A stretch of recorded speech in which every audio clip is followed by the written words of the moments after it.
And you're watching a VitaminDGR episode. Hello, my lovely connoisseurs of the culture. I am V, and welcome back to Persona 3 Reload. Yes, let's just get to it.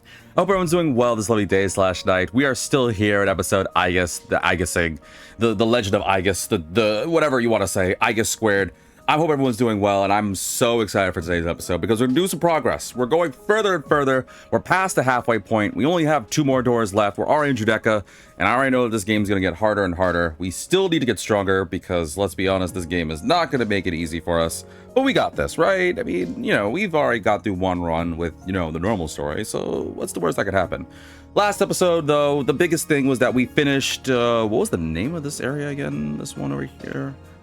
Kinda? Was that it? No, it was Antinora, right? Where's Antinora? Didn't we do Antinora last episode? I don't remember what we did last. God, there's more. No. Mr. Duck Duck Goosey keeps coming for the daily vitamins. They already scheduled a visit for another 8 months. I really need to figure out this AI thing a little bit, but scheduled. That's what got me. It said scheduled. But thank you so much. Thank you for the tier 1 sub. I do appreciate you decide to keep getting your daily vitamins. I guess that's what they're saying. And that you've scheduled another, what was the rest of it? They've scheduled another visit for the next 8 months or so. I don't actually know. I need to fix that. I know it's my own doing, but I need to fix that. But seriously, thank you so much for the tier 1 sub. Oh, I gotta get a drink. What am I doing? I forgot. When every time someone subs, we have to get a drink. Hold on, I got my drink ready. Actually, you know what? It's great timing because I have another drink to try. Why don't chemists like puns? All the best ones are gone.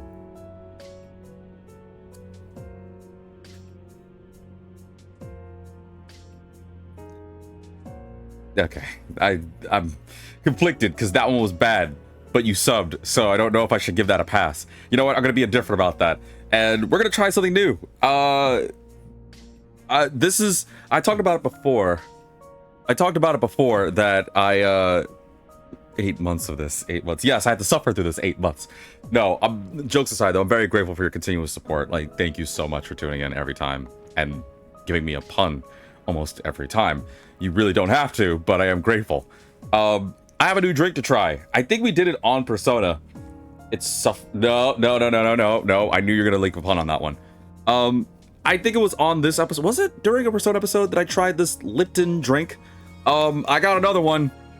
So I got another one, and it is a strawberry lemonade infused tea that I guess is gonna be today's drink. So I don't know. Last time we tried a pineapple mango one that was just god awful.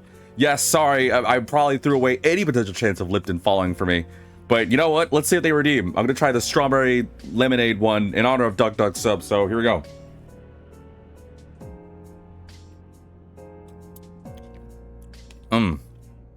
Ooh. Huh. What is that? Hold on, let me get another sip of that. Hold on.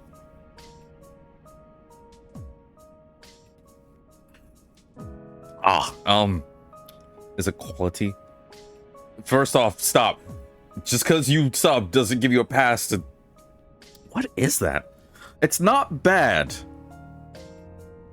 I don't know if I don't hate it. I don't know how I feel about it. It's interesting. It's interesting. I don't know. It's got a lip ton of puns. All right, let's just get the episode going because I think Duck Duck's just going on it. I don't know how I feel about it, but it's definitely better than that pineapple one that I tried last time. And if it wasn't on Persona, then I guess it's awkward I brought this up here. But I think it was Persona. I don't remember. One of these episodes, I do so many episodes, guys. I'm at the point where I'm losing myself. Chan's tail is as straight as an arrow. Maybe that means something like he's confident in his own strength. What? His tail is not straight. His tail is still curvy. Well, okay. So first off, Twitch, this is a good time to remind, because I guess I had this in a minute. If it feels like the video's a little delayed, maybe it may be in your best interest to refresh your browsers, so that way you don't have to worry about missing out on things. That's the first thing I'm gonna say. Secondly, I don't know if it was Persona or one of the other ones I did, but I drank this Lipton pineapple mango tea one, and it was just kind of not good.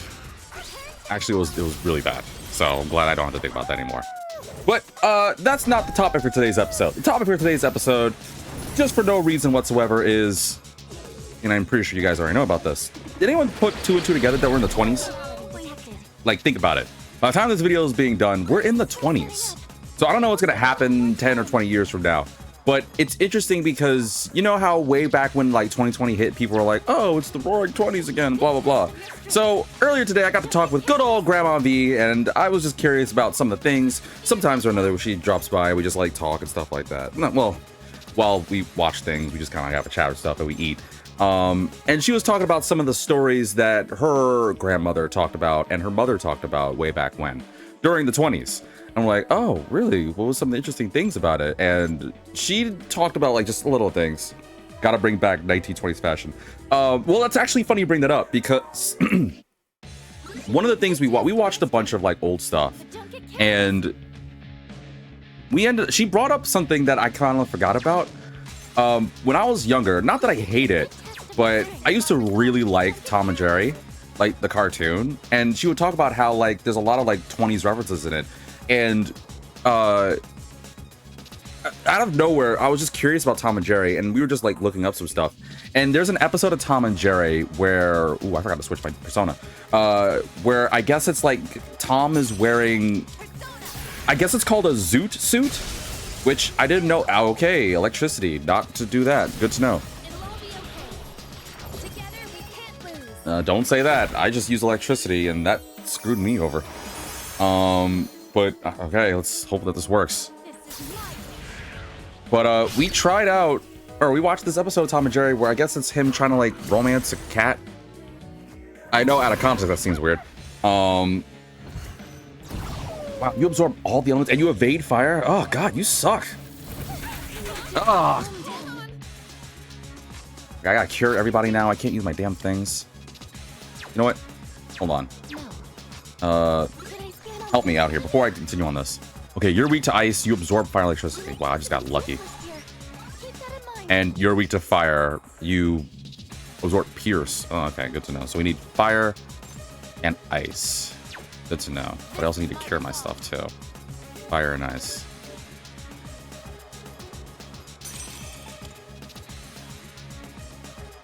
Wait, can I use ice on you? I can.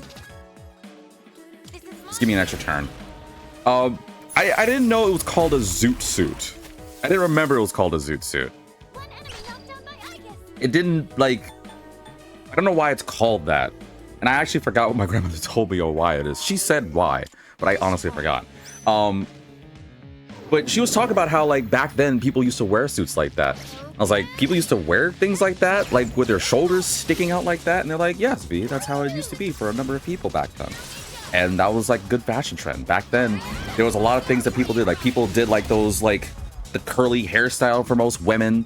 Like, you know, like you get like that typical, like that old 1920s housewife hairdo with the blonde curls up and stuff like that. Like it's things like that that goes on.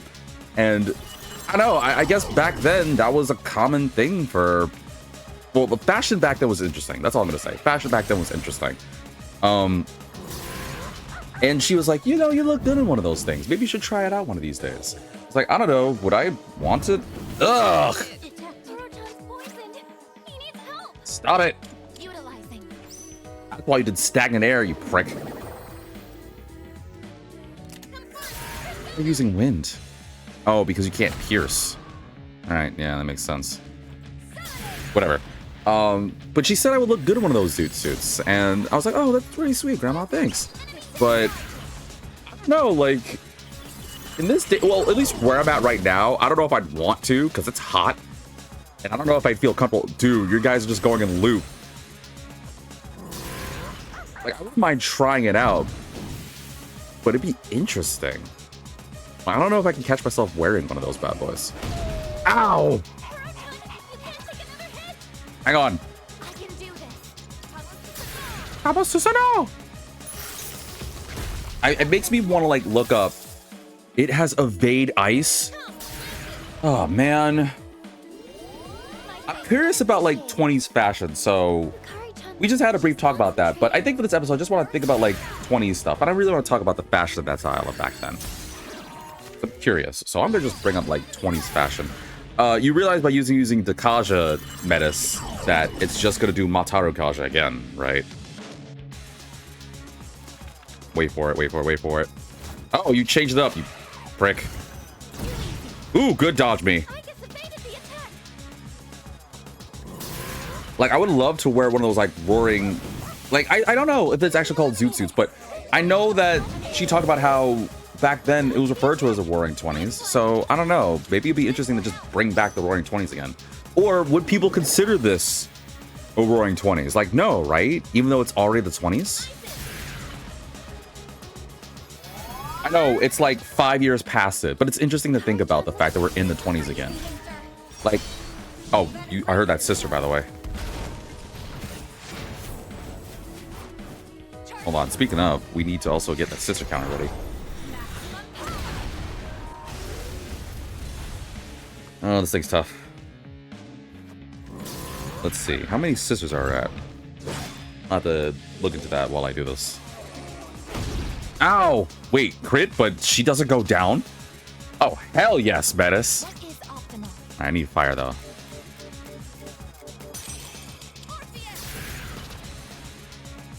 For Guillermo, you don't go down. That's fantastic. Let's see here. Oh, we're done. Oh, well, I was just about to count the sisters. Alright, well, let me just do this really quickly. Hierophant Terraphant. What does that do? Level +1 for currently equipped persona. Oh, so it just levels up. Oh, yeah, I remember that now. I don't know why I forgot what the Hierophant did.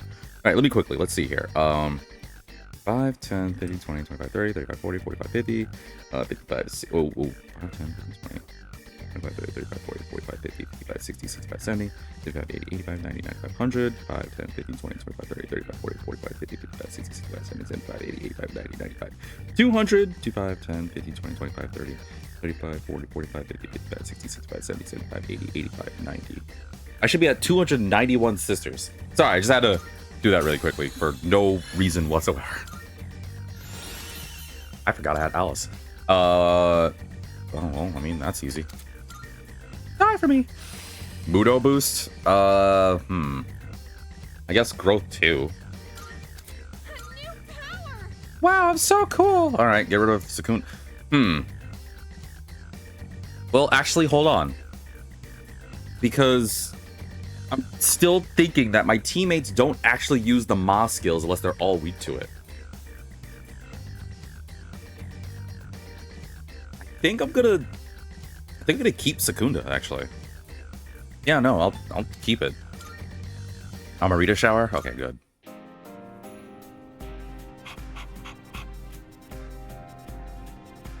Koromaru-san. Oh, wrong voice. Koromaru-san is always fretting over the rest of the team after we take out a stronger opponent. How do I put this? Or perhaps it's more apt to say that he's showing he cares. As if he considers himself the alpha. Well, I mean, yeah. Well, he is one. He doesn't, though. But I'm the leader. I mean, he is. Sure. No. But you're the real leader, sister! No one else! You matter more!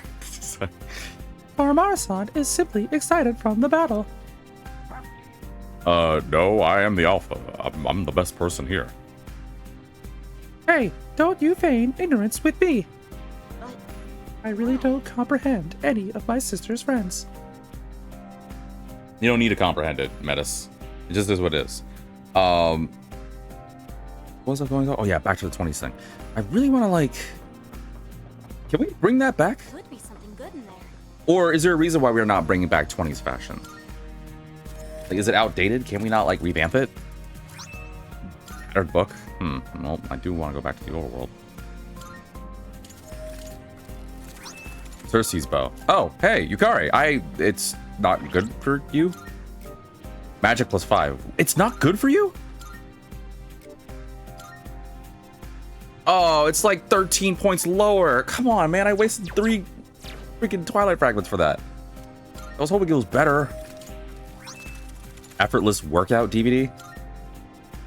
See, I want to know. What? Koro-chan's in high spirits. Maybe he's adrenalized after the last battle. I am curious. I do want to know. It would be a good excuse to heal. Plus, I could also swap out my teammates. Maybe get Ken instead of Yukari. Or Akihiko. I'll do Ken. Yeah, let's go see what these items give us.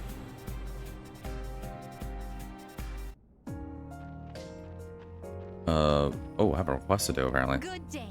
Hey, what request did I do? Bring me an equal balance. Alright. The Book of Sadi? The number of major arcana cards obtainable. Oh, okay, cool. Thanks. Bring me a Throne of Mania? The Sun has been added. What's the Sun do? You'll be able to fuse personas up to 5 levels above Aigis' current level. Oh. That's actually not too bad. You know, we could do the persona of the episode, but let me go see what these things give me cutscene-wise, and then, yeah, I might do that, actually. Oh, hold up. Ooh, but let me, swap out Yukari for Ken. Oh. Alright, now we can go and see what we get. Let's do it. Hello? Oh, there you are. Fuka. Hey. Hey, Aigis, do you have some time right now? I'd like to watch. That effortless workout DVD with you? You want this? I thought for sure it'd be Akihiko, or Junpei, or even Ken. What? Girls can't watch an effortless workout DVD? No, that's not what I'm saying. I just didn't expect it from you, of all people. It looks like it's simple enough, but I want to get your opinion on it. Alright, sure. Let's see what an effortless workout DVD does. I wasn't sure if I'd understand all of it on my own, but I'm glad you'll watch it with me. Let's go! I don't think so. Title made it sound like this would be easy, but it sure doesn't feel easy to me. What did you do? Working out is hard, even if it's effortless. I didn't. Well, actually, now that I think about it, it's called an effortless workout DVD. It's working out. There's no way. You have to work. There's effort part of it. That's the part of the workout. You can't. It's like taking away the work in a workout. Then you're just out. That doesn't work to me. I didn't know it required so much thinking, too. Just take your time. You can think less. We all have our weaknesses. Stop thinking. Thinking will get you nowhere. You useless human. That's not what? But won't thinking less make it even more difficult? Say. Honestly, I was thinking I might be able to provide better support if I knew more about physical exertion. Like, if I knew how to break a fall to minimize injury, I could direct everyone with that information in mind. I think we're all okay. But it turns out just moving your body isn't anywhere near as straightforward as I thought it'd be. Of course it wouldn't be that easy. I'm so stupid. You're not stupid at all. You are brain dead. It's like, Oh, thanks. I guess that's really sweet of you. or just try something else. You're not stupid at all. Thank you. Thanks, Aigis. Now that I think about it, it's also possible that some knowledge might be useless right now, but could end up coming in handy later. I'll see what else I can come up with. Good luck. You seem very motivated. Of course, everyone else is finding their hardest, so I want to as well. Just, you know, sometimes I hate that I get to just safely give support while everyone else fights on the front lines. Which is why I'm interested about what Persona 6 will do, right? I wonder if they're going to break the mold and give us a navigator that also...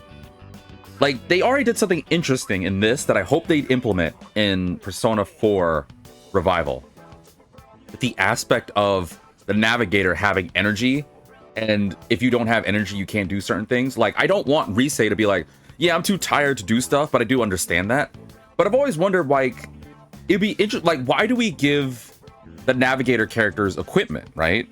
Like, in more recent, well, even most Persona games in general, you can always give your navigators equipment. Like, you give Futaba equipment, Fuka equipment, Rise equipment, blah, blah, blah, blah, blah. Whether it be this, the cues, anythings.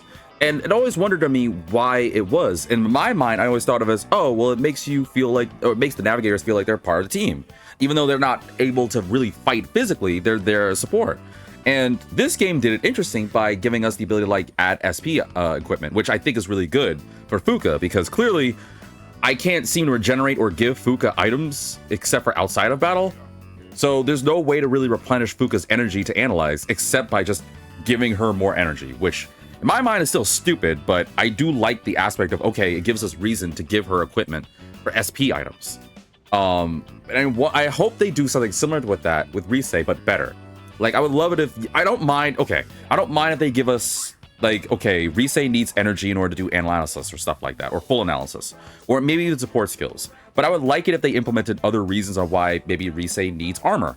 Like, I'm not saying that Risei needs to be in a fight, although clearly she can. I mean, we all know Persona 4 Arena, or Ultimax specifically. But it would be interesting to have Navigator characters jump in the fight, maybe for like a couple of turns and they're busted or something. Or there might be like side quests or missions where it's like similar to, maybe it's similar to, and one of the things, I actually know it even better than this game, I like what they did in Strikers, or Persona 5 Strikers. I know a lot of people don't necessarily talk about that spinoff, at least in my circle. I wish more people did. But I like how that happened, where they told you, hey, give good equipment to Oracle. Give her good stuff, give her items. You can heal her. She's in the fight. And I like how they did it because she was in the fight more often than not. Because there's numerous moments where it's like, okay, you got to protect her, watch her back while you're doing all these fighting and destroying all these enemies. I like something like that, and I hope they implement more about that in other games. Or in some way, shape, or form, Persona 4 Revival. Just saying. But beating myself up about it isn't going to change anything. That's why I want to do anything I can, even if it only helps out a little. I can sense Fukasan's unyielding determination. Okay, so now from here on out, whenever we take damage that we're weak to, it won't hurt as much. Thank God. That fire damage hurts. I think I'll try rewatching this video again. Maybe I'll try it, with some effort. Oh, and please keep letting me know if you see my elbow start to bend, okay? Again, if it's effortless, whatever. Where's... Oh, upstairs? Oh, there you go. It's Ken. Okay. Hey, yeah, I'm kind of important now. You got a moment? It's about this tattered book we found. Something's been bugging me. It's tattered. All right. Yeah, sure. Thank you very much. Thanks. Remember how it was in tatters? I thought it was just an ordinary mystery book, but I'm thinking about fixing it up. I'm confident I can do it. At least, maybe. Probably.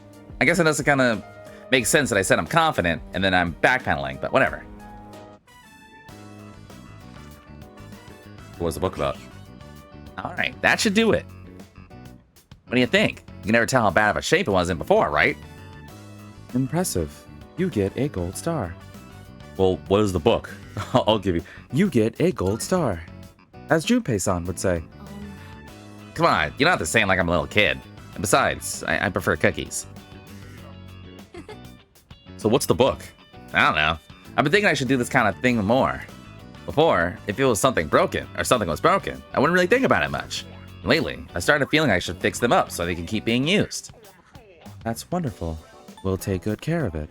I should take after you. Yeah, let's say that one. Oh, wow. Well, if there's anything you need fixed, we can do it together. But I don't think I can promise it'll always turn out well. Everything falls apart eventually. That's why we have to take care of it all. Take care of it all. And even if we take care of things well enough in the first place, they won't need as much fixing later. Well, that's actually right. All right, now what? Your SP recovers more? Yeah, now it covers 10 instead of 5, which is really nice. That's right. I have to admit, it's kind of disappointing that this turned out to be just some kind of regular book. Man, I was really hoping it was like, I don't know, some secret combat book. I mean, I can still read the pages before, so I kind of already knew that. I guess I wasn't expecting something special, since we found it in the abyss of time. Oh well. Well, that was short and brief. Still can't mess with this room, huh? Nope. You would think people would put 2 and 2 together about this, but I guess not. Well, that was short-lived, but you know what? While I'm here, I'll go check out the mall and see about my plants and stuff.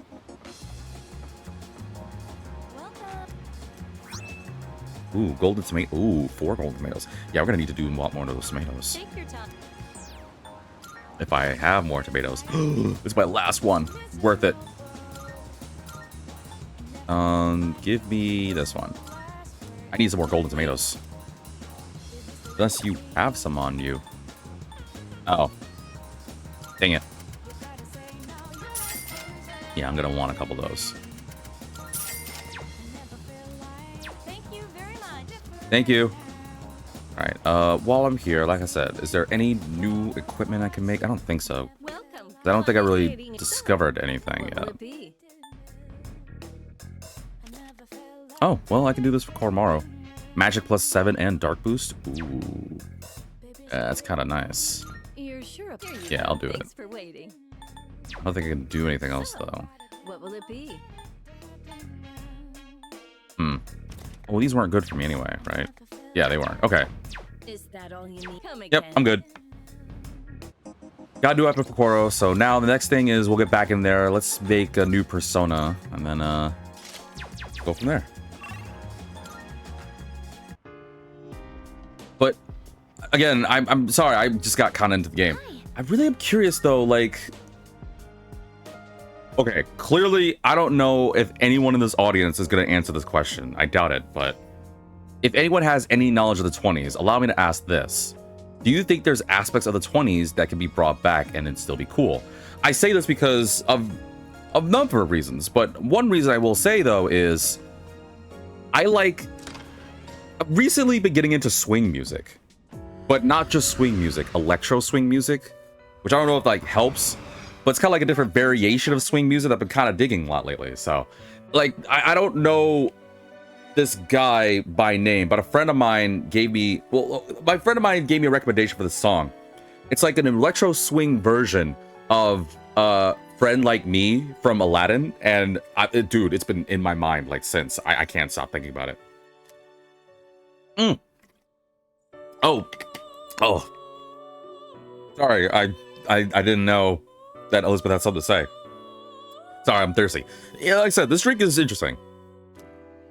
Would you care to hear me sing? What?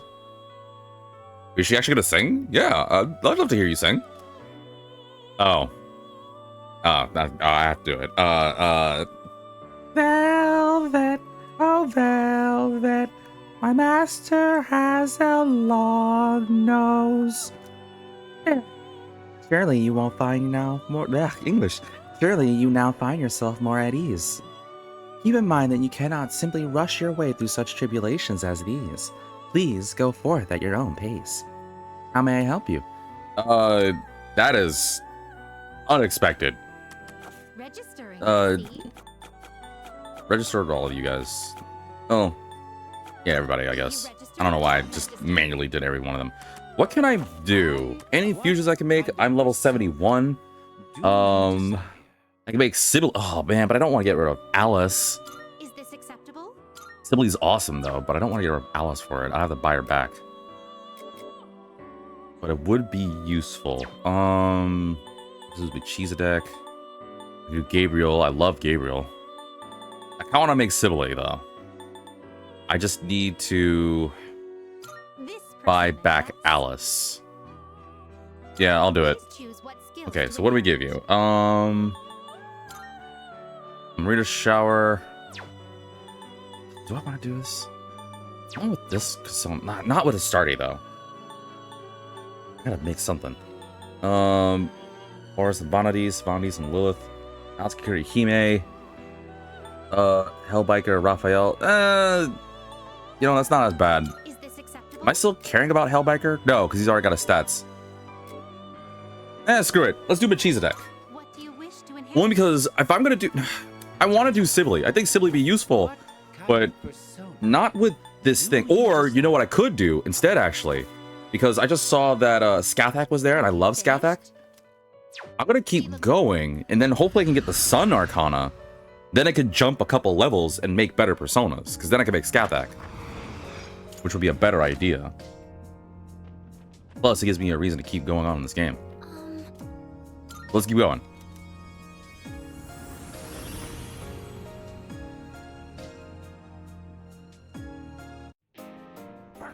Bark. Counting on you, Koro-chan. As we should. Not that way. But I don't know, like, this electro swing thing has been really good. Like, I don't know, if we say we want to bring back stuff from the Roaring 20s, then I wonder if we're gonna be like, I guess people will probably say, well, V, do you want to bring back things from the 20s? Or, I guess, I'm not making sense, I know. But I'm wondering if instead of bringing it back as it is, I wonder if maybe people are like, no, it was too old or whatever. What if we revamp it like with Electro Swing? Like, what if we add little nuances, like a modern take on 20s culture and styling and stuff like that? I wonder if people would like that kind of thing. I don't know. That's where my head is at right now. Hang on. Maybe it was just static interference? Sorry to sit. It's hard to see ahead with so many shadows in the way. What I can tell is that the shadows prowling on this floor seem to be stronger than the ones you've faced before. Like they always are. Promenade door, great. Looking forward to it. Well, let's do this. Oh, new enemies, huh? Great. Well, not fire. Ooh, okay, definitely not fire. Gosh, I don't know what to use. Wait, what do they have? Afu, Agi, oh, all the Dines, essentially. I'm gonna shoot him. No, I'm gonna strike him. Nope, I missed, because I suck.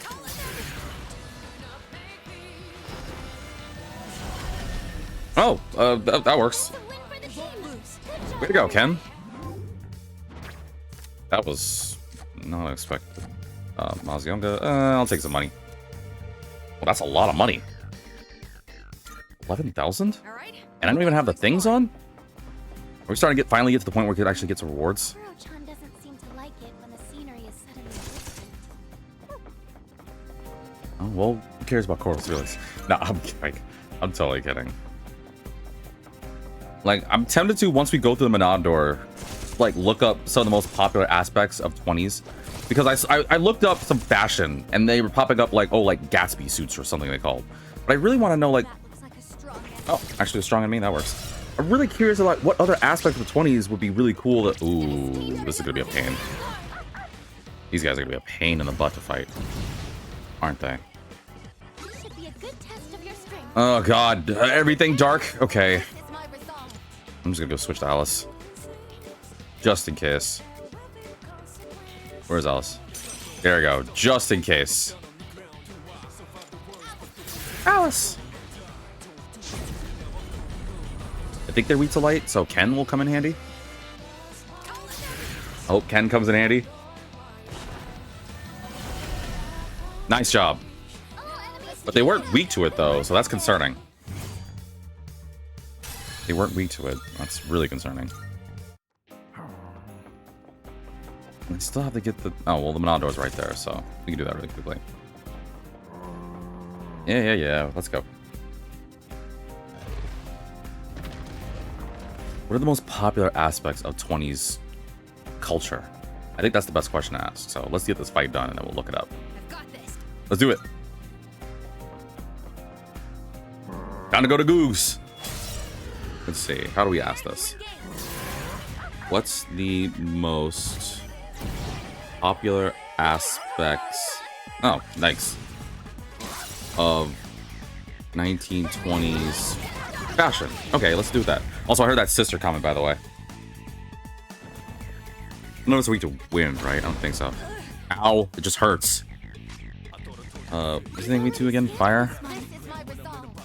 You know what? Let you guys do it. It's gonna be easier to beat them up now. Let's see here. This is going by Google, so we're gonna find out together. Let's see. The 1920s, also known as the Roaring 20s or the Jazz Age, brought a significant shift in fashion, moving away from the restrictive styles of the Victorian era towards more relaxed and comfortable attire. The most popular aspects of 1920s fashion are as follows. Flapper dresses. The iconic dresses were characterized by their loose, straight silhouettes, dropped waistlines, and knee-length hemlines. I remember my friend talking about that, actually. Like, flapper dress. Wow, we all dodged? That was actually pretty baller, I'm not gonna lie. Next. I remember my friend talking about that. Like, she wanted to dress up. So I know I've talked about this before, that not too long ago I came back from Anime Expo. I'm going to my first time at Comic-Con, actually. We're going way down south to go to Comic-Con, which is gonna be awesome. Although I'm not liking the trip there because it'd be several hours. I digress. But my friend was talking about like dressing up during that moment, and I was like, oh, do people dress up at Comic-Con? I don't know if they do. And then my other friend was like, no, Comic-Con not necessarily. It's not as like there's not many cosplayers at that. So I was like, oh, okay, whatever. But my friend wanted to dress up for it, and she thought it'd be a good idea to dress up like in a 20s like flapper style. Like, I guess whatever that means. Oh, of course. And it's also going to serve as like a reason to dress up for like a costume party and stuff for Halloween. Ow! But I think it'd be kind of interesting to like see people dress up this kind of style. I can't think of flapper dresses at the top of my head, but I'm certain it looks cool. We already have an ailment. It's not going to work. Oh, okay. I guess you can get that. Ow. I didn't know you could change the ailments. Good to know. Ow. Can you cure us? Hear me. Please help them. Does Fuka cure ailments? Nope. Thanks, Fuka. Amada-kun's poisoned. You need to Hang on, I gotta kill us. Do I have the ability to cure everyone? There we go. Astarte! This is why I didn't get rid of Astarte. And now you ailment us again. Because you suck. Hang in there, Ken.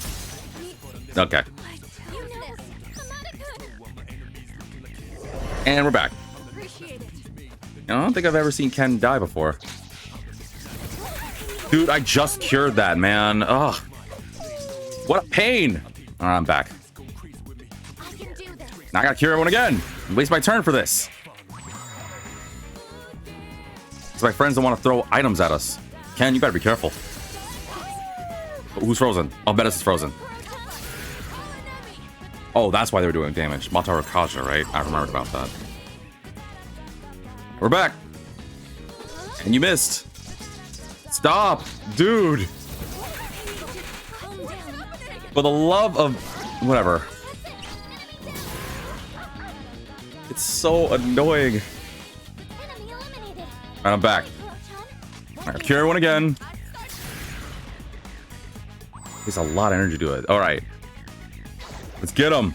Boy, ails us again. Ow. Amada-kun, be careful. Don't worry, Ken's good. And while I rely on this, I can focus on this. Let's see, what else was part of this fashion trend? Bobbed hair. Yeah, that was the hairstyle I was trying to think of. Short hairstyles like the bob shingle and Eton crop. What's the shingle? Became incredibly popular, symbolizing women's newfound freedom and independence. The shingle? What's the shingle? Do this. I never heard of a shingle.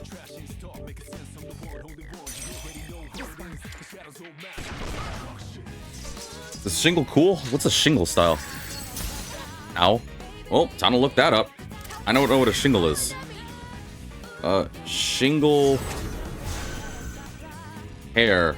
Oh, wow. The first thing that popped up is shingle hairstyle 1920s. Oh, it's like a weird kind of like bob cut kind of deal. But it looks kind of like Lego hair. Like, it looks like a Lego hairstyle. Actually, excuse me. I apologize. Apparently, it's called the Pringle shingle.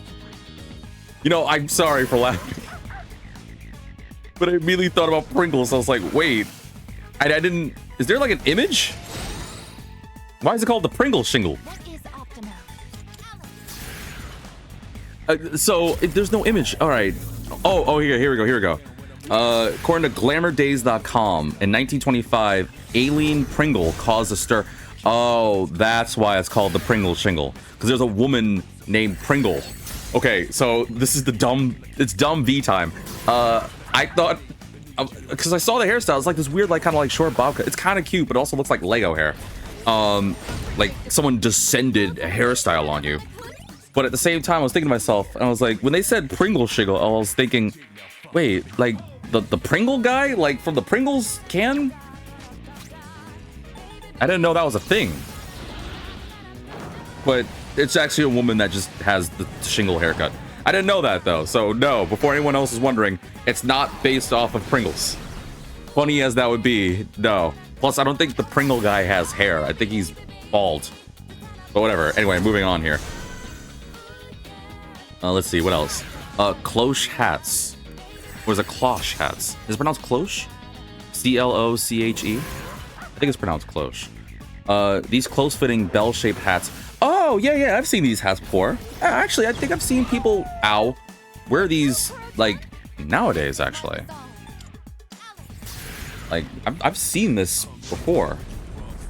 It's like a small little, like, bell helm. Bell hat. It's really cute. I've seen these before. These close-fitting bell-shaped hats were extremely popular among women and were often worn with the era's fashionable bob hairstyles. They were typically made of felt or straw and could be adorned with ribbons, feathers, or other embellishments. Yeah, I think the last time I saw something like this was there's a school.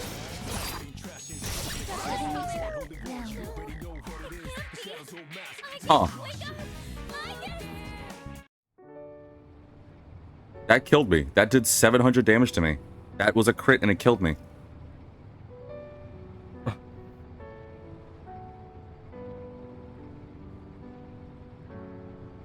I've seen it all, man. I've seen it all. I never thought I would get a crit to death. Wow. When did I save the game? I think I saved the game before I did all that, huh? That's crazy. That's actually crazy that I got MEGATEN. I got crit to death.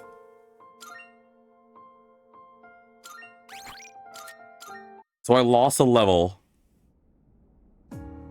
Basically starting the episode over. So that means I have to do those cutscenes again and everything. That's crazy. Good. That's actually crazy. Let's hear.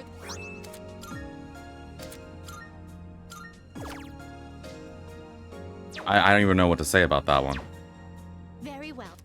I don't even actually know what to say. I really don't. That's...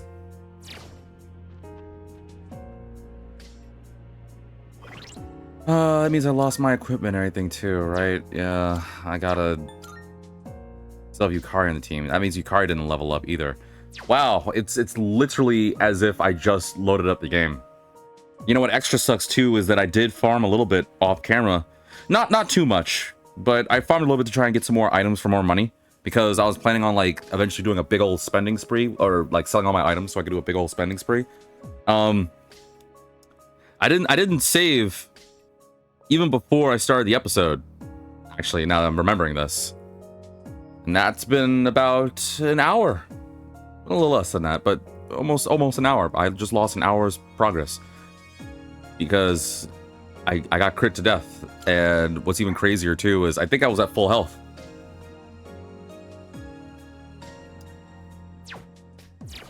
Okay. Well, let's just get back in there. I'm just gonna go ahead and I'm gonna murder that thing. I'm going to break it into absolute scrap pieces when I'm done here. That's wild. Moro-chan's tail is as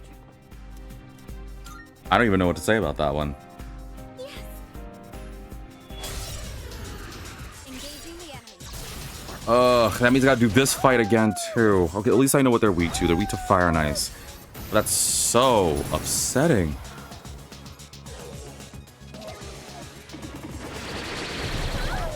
Detected. Alright, hang on. I'm doing this smart. Okay, does anyone have ice boost?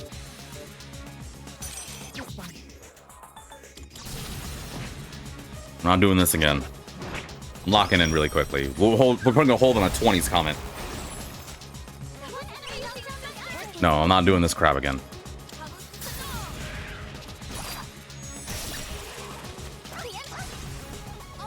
I'm locking in. I'm mad right now. I just made a frustrated V.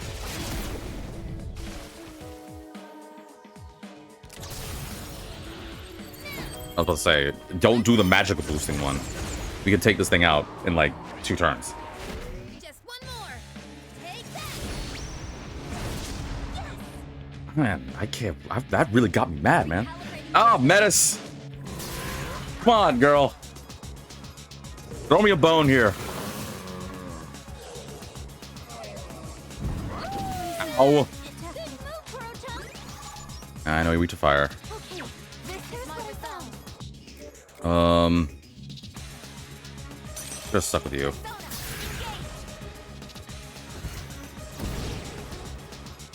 Ow. And I'm back. Oh, no! Damn it. I forgot. I don't know why, for some dumb reason, I was like, oh, okay, I'll just attack and get rid of it. Then I was like, wait, Thank you for your I'm Aigis. I have a gun. Reading your vitals. You're doing great. This is Thanks, but I'm not, because I have to do this all again. Just die already. not about Ah. no shadows detected. God, I can't believe I have to do all this again. Yeah.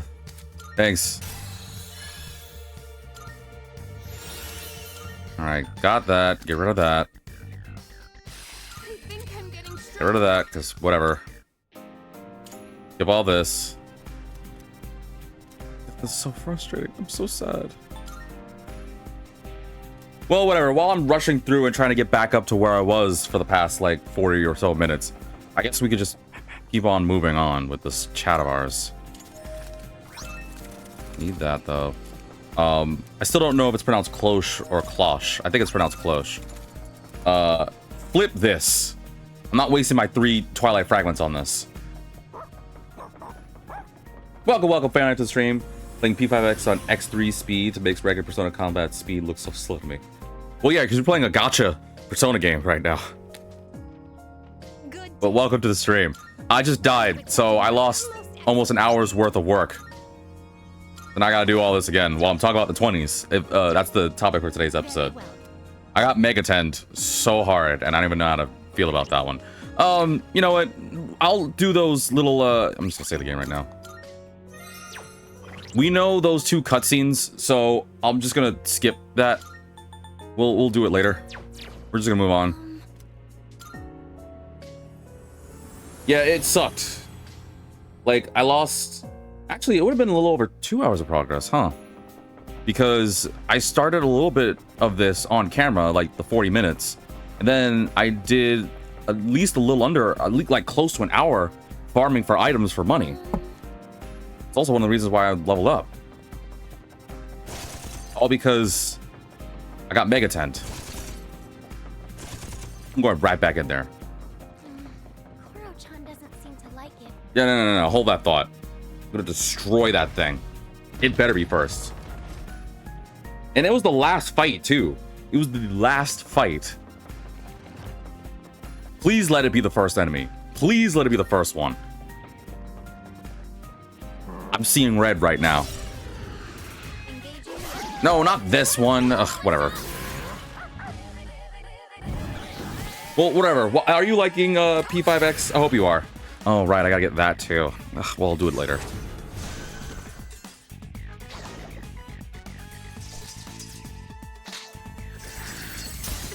Ow.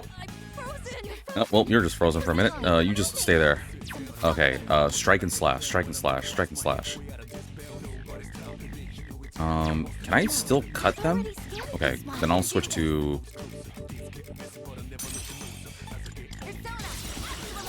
There we go. Oh, that works. Right. Does that mean I take away my sister counts? Actually, yeah, that makes an interesting thing. Do I take away the sister count? Nah, I'm gonna leave it in. We'll just say it's a weird, twisted, alternate reality. I am right now. I'm doing the dallies and upgrading my team. I finished chapter 2 and waiting on chapter 3 release. Oh, I could go on through it, man. Holy moly. Wait, isn't chapter 3's release supposed to be rather soon?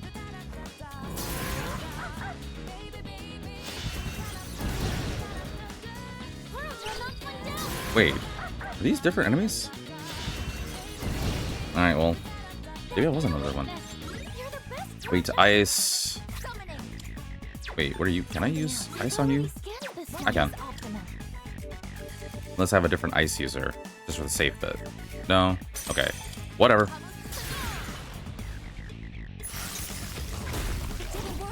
No, it worked. What I wanted to do.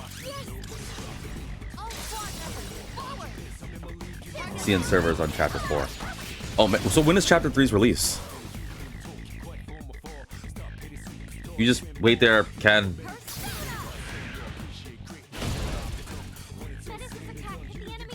Oh, I noticed.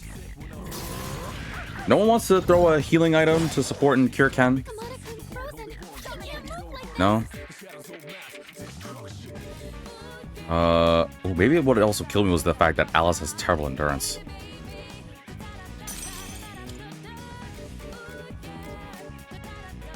Yeah, I'll cure you, fine. Hang on. Cure, freeze. Come out of it, Ken. And also heal us, because I don't want to get randomly crit to death and lose out on this again. Is speeding up global to match the CN server? Oh, I bet, considering how popular it is.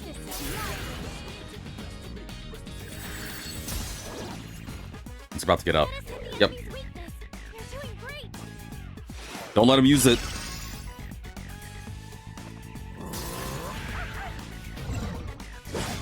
It boosted itself. So you know what that means. See, who's about to go next? Ken, can you heal us? No, I wanted Ken to heal. I want to use Meteorama. That's the only reason why I did a salt dive. Whatever. This better be enough to take care of it. Release in August? Oh, that's only a month from now. Okay, then yeah, you don't have to wait that much longer then. Alright, next round. Let it be the spike guy. Yes! Alright, time for revenge. Up before I die again.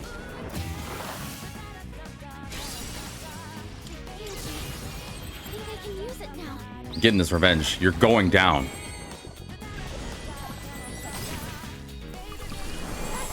Thank you. Oh, let's see. Hold on. How do I take this down now properly? Just in case.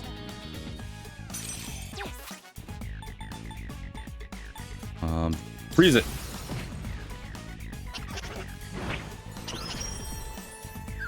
Freeze it. Damn it. I was hoping to freeze. Don't let it get it. Thank you.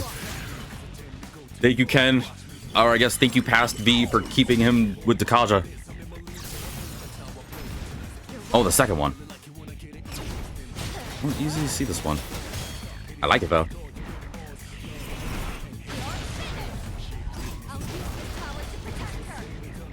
But I think I prefer Orgia mode more. Thing is tough, man. I'm gonna have to debilitate it.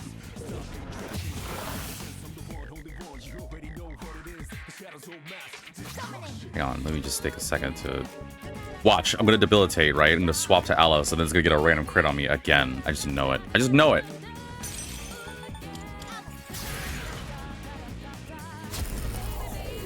Here comes the crit. Here comes the crit. Dude, I called... Well, it wasn't supposed to be for you, but... I called it. I was right. It just was on the wrong person, but I did say it was coming a crit. I called it. That's just my luck, man. I'm not letting you keep that buff, you prick. Is it boosted? Okay, well then, time to weaken you again. Now here comes another crit too. Watch. I just know it's coming. Oh, okay. Which means it's due. It didn't get a crit this time. It's gonna get a crit again. Got him on it, one man. I'm treating this like a normal boss, and I shouldn't. Take this thing down already. Get him. It's tough. Oh, well, that did some damage, though. Nah, that won't work. This will, though.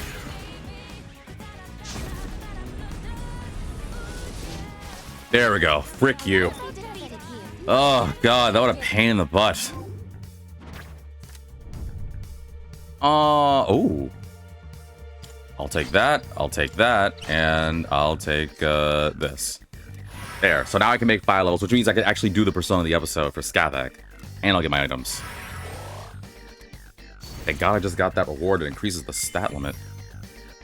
Let's see. Cruel attack, money, whole party's HP we healed. Okay, well this and this for sure. The whole party's HP will be fully restored or a lot of experience. We can always use healing items. I'll go for the experience. There we go. That's more like it. Rain wind, huh? It's your last skill, then get rid of this. Oh, hello. Now please give me some good weapons for me. I deserve it. Medallion of Heresy. Medallion of Heresy? All stats plus 6? Holy crap. Alright, who do I give that to? I'll take it. I was gonna give it to Akihiko, but I'll definitely take it. Luck plus... When did I get these? I don't remember getting these before. Agility plus 11? Agility plus 11, you lose 40 SP, but you get 11 speed, or 5 more speed than before? I think we're finally starting to get the good stuff. And then, what would luck do for me? Oh, well, give it to Ken. Yeah, I'll get Ken. Then, what does Fuka have? Agility plus 8. Oh, okay, never mind. Alright, give us some good stuff. Robe of Heresy. Hey, like, I need that because I'm your only healer. You want to keep me nice and healthy. Thank you very much. Thanks. What does it do? Reduce fire damage. Yeah, I can't give that to you. I'm sorry. I'm gonna have to give that to Mitsuru. Like, but I need it. It's like, yeah, but Mitsuru needs it more, and Junpei probably needs that more. Damage on down enemy higher? Okay, yeah, I'm gonna have to give that to Mitsuru and Junpei when I get out of here. Socks of Heresy. Well, can I at least have that? Like, come on. I'll even take one of the socks. Please. I just need something. Thank you very much. Fine, what does it do? Auto Tara Rebellion? Yeah, no. I'm gonna give that to someone else. I'm probably gonna give that to Junpei. Like, why? Because Junpei's the crit one. We all know this. I give it to Metis, but they're not for Metis. I guess Metis can't wear socks. Actually, I wonder how she and Aigis would wear socks. How would their socks work? We just go over their feetless legs. Whatever. Alright, now we can fight again. Let me just really quickly heal everybody first before I jump into this nonsense fight. There we go. Alright, now that I got that out of my system, we can get back to the game. Let me go back to my 20s comments. Sorry, I had to lock in there for a long period of time, and I'm pretty sure you guys can't blame me, because, you know, Megaten, this game. I don't really have much energy to do a lot of these, so I'm still gonna blow you up. Tarukabellion, now they'd be making up words. Well, it's supposed to be like a mix of both Tarukaja and Rebellion, so it boosts one's attack power and crit rate, which means it's gotta go to someone like Junpei, who is supposed to be the power guy. Oh, this is a lot of stuff. The whole party's theurgy gauge is complete? Oh, now we're starting to get the good stuff, huh? Okay, well, I can only draw 2. And I always want money. Give me... Yeah, this is a new card. I'll take my Aigom. Yeah, now we're gonna start to get the really good stuff. Once I find like an escape thing, we can actually make the Persona of the episode. I don't think they're gonna bring Tarukabellion or any of these other things to other games, though, Fano Night. I have a funny feeling. Like, I would love it if they brought it back to Persona 4, but I don't think they will. But anyway, I digress. Let's get back to it. Okay, so back to that 20s fashion thing. So we talked about the flapper dress, we talked about the cloche hats, we talked about the bobbed hair. Let's see, what else can we do?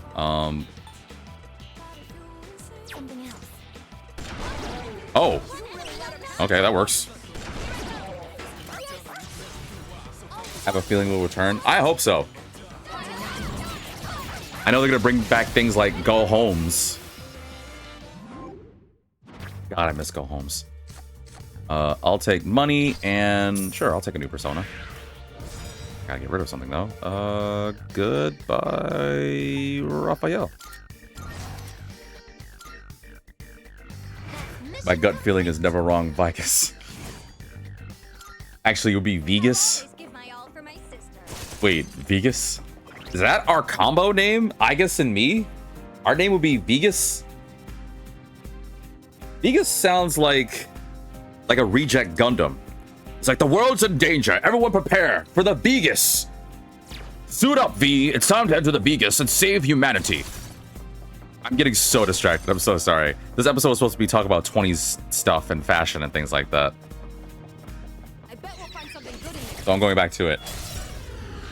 Looks like a pharmaceutical medicine. Oh, the Vegas. Take the initiative. Vegas sounds like a part of your body that, like, you forget you... Oh, way to go, Toro. Vegas sounds like the part of your body that, like, it's an organ that you're like you go to your doctor's office. Like, it's just one of those things where it's just like, okay. It's like, Okay, give me straight, Doc. What's the problem? it's like, I'm sorry, we're gonna have to cut out your Vegas. Turns out that it's backed up, and if we leave it in there, you will have irreversible butt burps. So we need to operate immediately. Like, oh God, no!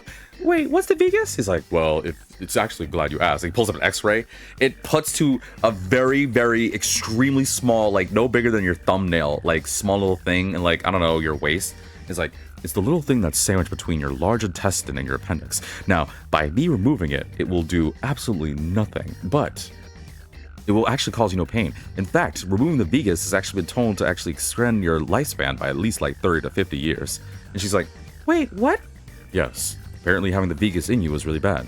Then why don't people just get it removed? It's like, well, actually, that's a good question. Maybe people are just afraid of getting cut open or something. But if it extends your lifespan by at least 30 to 50 years, why would we not do that?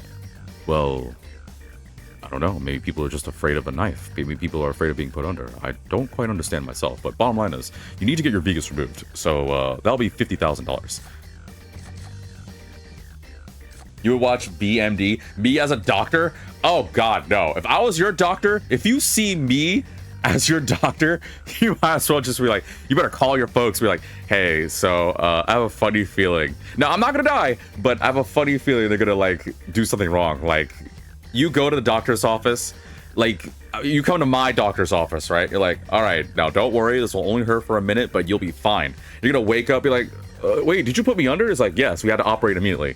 It's like, but I came in for a checkup. It's like, yeah, well, there was something wrong with your legs, so we decided to go to work immediately. And then the person's gonna realize that their legs are their arms and their arms are their legs. It's like, did you switch my limbs around? It's like, yes, we had to. But think about it like this. I know what you're thinking. Why did I replace or switch your arms and legs? Only because it would be interesting to walk on your feet. I know. That'll be $50,000. Like, I'm not gonna pay you, you quack. You're gonna get arrested. It's like, yeah, but it's very funny. And then it turns out, you know what? Not even that. Like, the real doctor's gonna come in and be like, who the flip are you? He's like, I'll see you guys later. I'm doing Like, did that guy operate on you? And you nurses let him have it? It's like, Yeah, well, we couldn't resist. He's the voice you can't forget. this is a very overly long done joke about how I would suck if I would be a terrible doctor. I don't know the first thing about healing someone. You trust your life with me? Oh, boy. Oh, there's a I mean, I'll give it a good old try, but, well, it's always good to not have too many expectations, yeah? So, anyway, with that out of the way, I'm gonna go back to my 20s comment here, because there's a couple more things to talk about. Because apparently, according to 20s fashion, one of the things that was extremely popular... Whoa, that's a lot of stuff. Don't get careless. What is optimal? Die for me.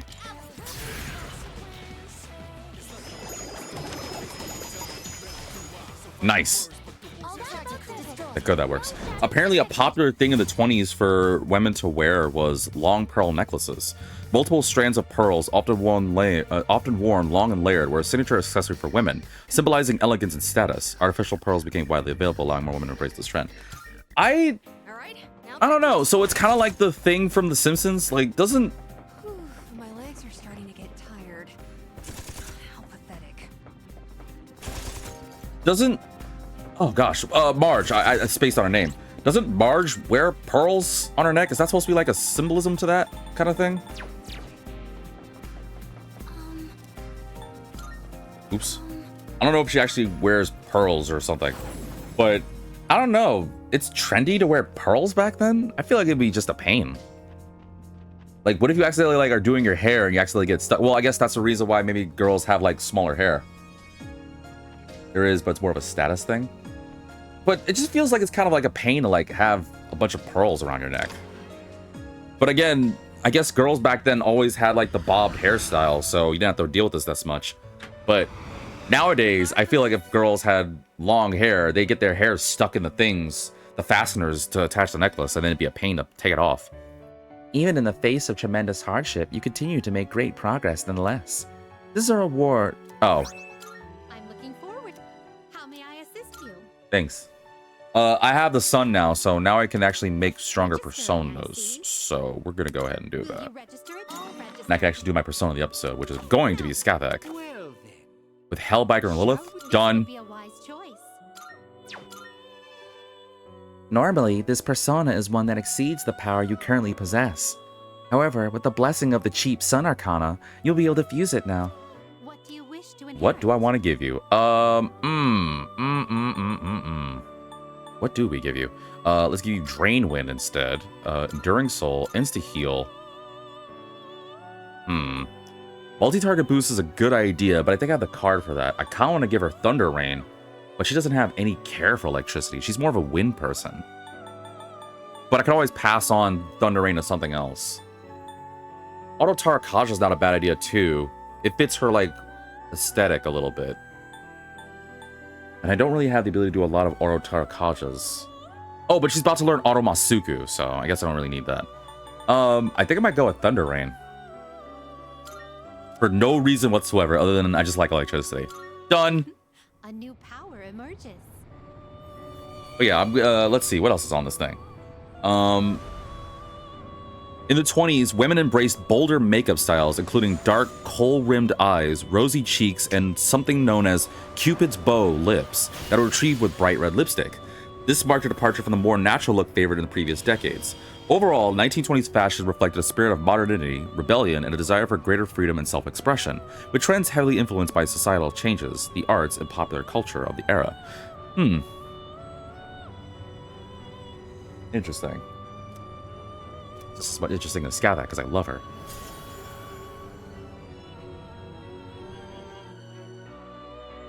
Oh, that's all I can do. Unless I want to do Odin. Nah. I think Scotty, but I don't really want to give up anybody else right now. That's good. We're good for now. Although, I could do... All the elements you need? We are strong enough to also make Koryu. It's 5 levels stronger, right? Yeah, I can't make Masakato. Can't make you guys above. I could make Susanoo. This would be a wise choice. How much would This it persona cost? is powerful. Do you want to do a double persona of the episode? Just cause? Please choose Why what not? skills to inherit. But what do we give you? You're probably gonna have like the mass skills. We're gonna have to change you up. Wow, these are some terrible skills. Ugh, these are bad. There's literally no point in making this other than just to fill out the compendium. I guess Auto Rakakaja is good, and Growth 2, fine. I'll just do it. Because I have no need for Kikuri Hime.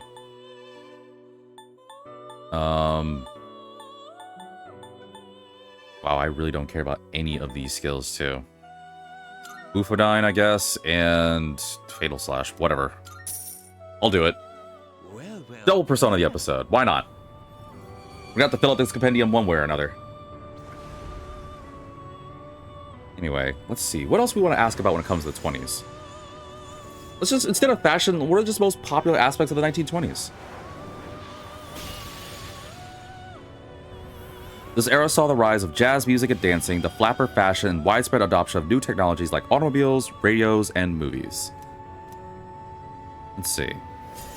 There are numerous things in the 1920s that brought about numerous change for the society. Not limited to the following. The New Woman. Women gained the right to vote with the 19th Amendment and embraced new freedoms in fashion, hairstyles, and social activities, often embodied by the flapper persona. Yeah, I knew that, actually. Very well. Jazz Age. Jazz music. How splendid. Splendid. Oh, got a potential? Oh yeah, Susanoo, right? I didn't know I had Loki though. Is it Trickster again? No. Shadowhound. Oh, that's new. Massive pierce damage to one foe, ignoring resistances. High chance of fear. Ooh, we got a new Theurgy. Oh, I thought it was gonna be Trickster because I had Susanoo, and I was like, wait, did I make Loki? But you're new. Can't wait to try that out. That might be interesting. And it's fitting that it's a pierce attack considering it's Aigis. Wait. That makes sense. Because didn't Minato, the P3 hero, he had Scarlet Blade, right? Or whatever it was called. Scarlet Hound? I don't remember the name of it. Scarlet Havoc. The thing that made like the razor buzzsaws that just carved up everything. And meanwhile, mine is just one single pierce attack that does a lot of damage. Very fascinating game. Very fascinating. Because Aigis does pierce, which she shoots, and Minato has the sword. I wonder if they planned that. They totally planned that. Okay, saving the game this time because I'm not making this mistake again. In the 20s, it brought Jazz Age. Jazz music and dancing became hugely popular, challenging traditional social norms and reflecting a sense of liberation and rebellion. Oh, there's a treasure chest. I think I knew about that as well. I did know about that, actually. Not calm from my memory, but I think I did know about that. Prohibition and speakeasies. The 18th Amendment, which banned the sale of alcohol, led to the rise of speakeasies and bootlegging, creating a vibrant, albeit illegal, nightlife scene. Yeah, I didn't know 100% about that, but I remember hearing about that in history class way back when. I'm still setting up. And I don't know what you're read to. I don't have much energy. Well, might as well try this new Shadowhound.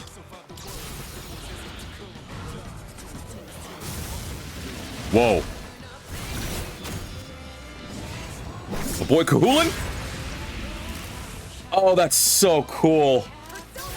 Oh, that's so cool. And I love Kahulin and Scathak. Ow. I don't think that was a good idea either. Okay, repels the elements that it specializes in. Good to know. Ow. God, that move does a lot of damage.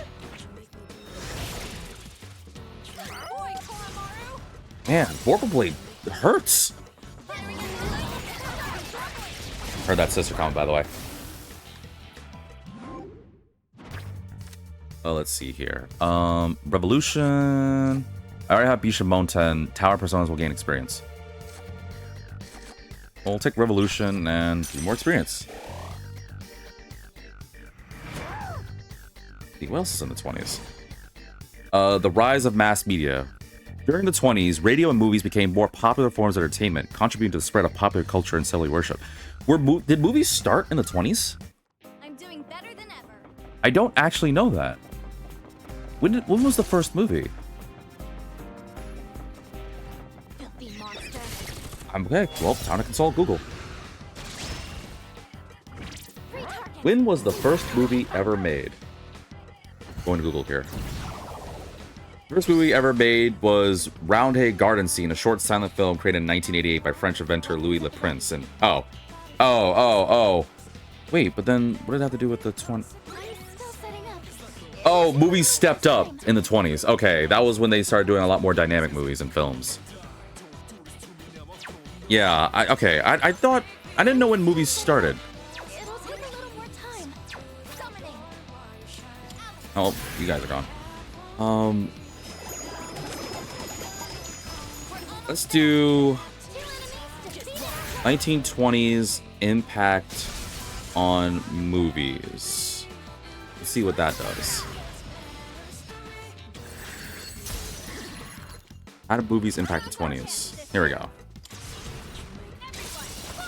People all ages attended the movies with far more regularity than today. Blah, blah, blah. The silent movies of the early 1920s gave rise to the first generation of movie stars. Yeah, but what was so big in the 20s? It didn't become full production until later. But my question is, what about the 20s? Like, was that when they started changing up a lot? Then they made it more longer? Like, they made it more entertaining? Keep your filthy hands off my sister. I would have loved it if Meta said, get your... No, I was kidding. Like, I'm not going to say it. Get your flipping hands off my sister. Like, hey, I know this is an M-rated game, but come on now. Always give my all for my sister. Thanks, Metis. Let's see. What was so big about it, though? No, I don't want to support Khan. I don't have the money. Khan Academy's like, hey, you want to, like, give us money to, like, support the website? I'm broke. I don't have that kind of funds. I've already scanned this one. Oh, right. These things suck. Something else. Unfortunately only works on one foe, huh? Whatever.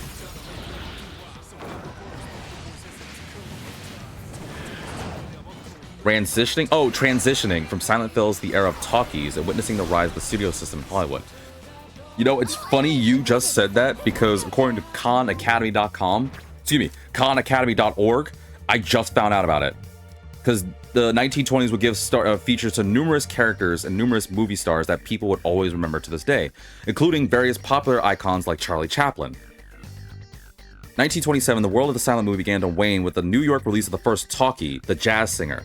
The plot of this film, which starred Al Jolson, told a distinctively American story of the 1920s, following the life of a Jewish man from his boyhood days of being groomed to be the cantor of a local synagogue to his life as a famous and Americanized jazz singer.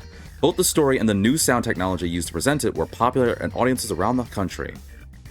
Were popular, and it became a hit with pop audiences around the country. It became a huge hit. Southern California in the 1920s, however, had only recently become the center of American film industry. Film production was originally based in and around New York, where Thomas Edison first debuted the kinetoscope in 1983. But in the 1910s, major filmmakers D.W. Griffith looked to escape the cost of Edison's patents on camera equipment. This began to change. Griffith filmed in Old California, the first movie ever shot in Hollywood, California. In 1910, the small town north of Los Angeles was little more than a village. As movie makers flocked to Southern California, not least because of its favorable climate and predictable sunshine, Hollywood swelled in movie-making activity. By the 1920s, the once sleepy village was home to a profitable and innovative U.S. industry. Got it. Okay. So that's how it became to be, huh? Well, I didn't know. I heard about talkies before, but I could not remember for the life of me when it started. So that's interesting to me. Yeah, folks, you're going to learn today. This is an educational episode. Only because I like learning about new stuff too, so. Adamant armor. Hey. Man, like, seriously, give me something. Like, I need something to wear. All right, fine, I'll give it to you. Jeez, relax. Thank you very much. Thank you, God. Huh? Oh, we got a clock? All right, well, time to give two people a boost that I'm not going to rely on. I might do it to Ken and Koro so I can choose different teammates. But let's see. What did you get? Reduce slash damage. Okay. Oh, well, that's the end anyway. So, who do we want to use the clock on? We can give Koro a break, because Koro's been leveling up a bunch. But let's see. Before I go more on the 20s thing, because the next thing it talked about was sports and stuff like that. So I am curious. Let's see. Who wants to jump up a couple levels? Is anyone going to learn anything cool? You'll learn Amarita Shower, which is very handy. That might be a really good idea, so I might do Yukari. You learn Vile Assault, which can replace Torrent Shot. That's not that bad. Evade Ice. That can replace...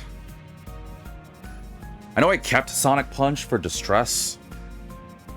I might just get rid of Mazionga, although I'm pretty sure after Evade Ice might be Maziodyne.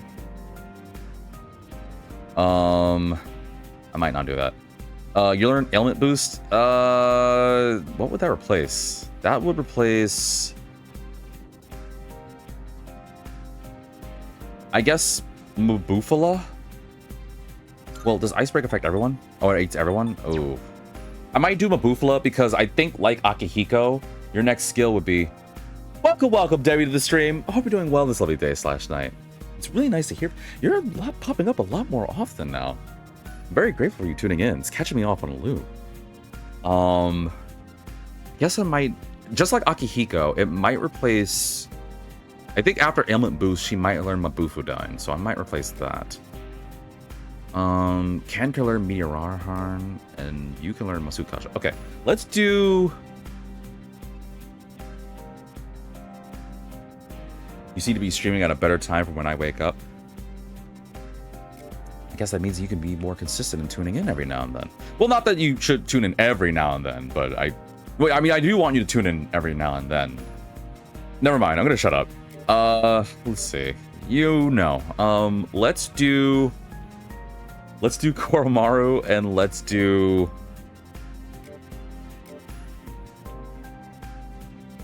Honestly, I think I might do Ken and Koromaru. Give them a break. You can swap out with different teammates.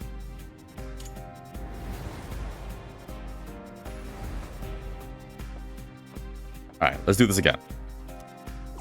Alright, let's give it to Ken. Give it to Koro. And then we'll do a fight with them, and then we can switch out to different teammates. Devi, to bring you up to speed, I'm kind of going all over the place with this episode today, but I've been thinking about, like, the style of the 20s, because we're in the 20s right now, and I was just thinking about what things the 20s brought about to the world. Because the other day, well, not too long ago, rather, I was hanging out with good old Granny V, Grandma Vitamin, and she was bringing about memories that her parents told her about in her past, and her grandparents were telling her about, but mainly her parents were telling about in the past, during the 20s. And I don't know much about the 20s, obviously. Well, I'm aware of these 20s that we're in now, but I didn't know anything about the old 20s, so I thought it'd be interesting to learn about some stuff. Just to bring you up to speed, in case you were curious. And they were just discussing about a number of things that caught my interest. So we just talked about movies, learning about when the first, like... Thanks, Metis.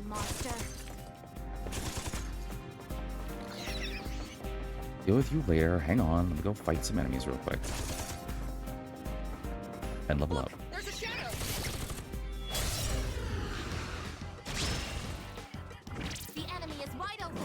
Let's see. What's the next thing they talked about here? But yeah, we learned about movies and what it is here, so... I know nothing about the 20s? Oh, well then this might be a good episode for you. I'm about to teach you something interesting. I don't have much energy to do anything, so I'm gonna rely on my teammates here and just guard. Good luck! But yeah, I'm just going around. I just learned about a bunch of different fashion things. We talked... Oh yeah, that was something we talked about too. The other catalyst too is because we were watching some old Tom and Jerry cartoons. Because my grandmother reminded me that I used to watch that when I was a kid. Ow. And said it was the episode where Tom was wearing like one of these suits. Apparently it's called a zoot suit. And I think it'd be interesting. You have no weaknesses. Flip me running. Alrighty. Well, then never mind. V is a Highlander is how he knows about the 20s. Just time jump all over the place. I don't know how I feel about that. Just jumping through time like that. I would be scared I'd mess up something. Like, you know how it is when you watch movies with time travel? First off, you guys know, I hate time travel. I can't stand it, because every time you mess with time travel, something bad usually happens. Very rarely does time travel ever work in your favor. But I know this for a fact. If I time travel back in the past, I'm gonna do something dumb. I think the first thing I would talk about is introduce different foods. Like, I talked about in a different episode, a completely different series rather, that the other day I got caught looking on my phone. Like, there's this pizza place in Jersey called Tony Baloney's, and they were made like this delectable, like just so succulent, like pepperoni pizza. Like, it made my mouth water. And I would wholly introduce something like that to the 20s. If I could go back in time, and they would be like, oh my god, this guy is a culinary genius. And then, and I don't know, in the future, they'd be like, hey, Grandpa V, thanks for introducing pizza to us. It's like, yes, of course. I can't even imagine what kind of butterfly effect that would do for the world. Like, I introduced pizza like that way early on, and now, in the current time, the sky is now permanently orange. Like, I don't know, I'd do something weird like that. Buddha boost? Sure. Endure light, huh? It's whatever. I can replace Mitarama. You learn Makogon next. And that will replace that. You learn Maegon next. Alright, cool. Now I can swap my teammates out to somebody different. But anyway, let's get back to educating. Let's see, what are the new things we can learn about with the 20s? Let's go to the power of radio and the world of sports. I did just talk about fashion though, just to get you up to speed. I talked about it early in the video, so I don't know if you want to tune into that, but they learned out some interesting things about fashion. I don't know why, but I guess a lot of women really like the short, like flapper hairstyle and dresses and stuff. I don't know. But for any females in the audience, if you could, would you want to dress in a flapper dress or like they did in the 20s and rock that? I don't know. Let's do Junpei and let's do... You know what? Let's do Akihiko and Yukari instead. No. I want Junpei instead. And then I will give you these items that I got. Wait. No, I can't. I can't do that yet. Reduce fire damage. Let's give that to Mitsuru. And let's finally give me the Socks of Heresy. There. All right, done. Sorry. Had to get that over with real quick.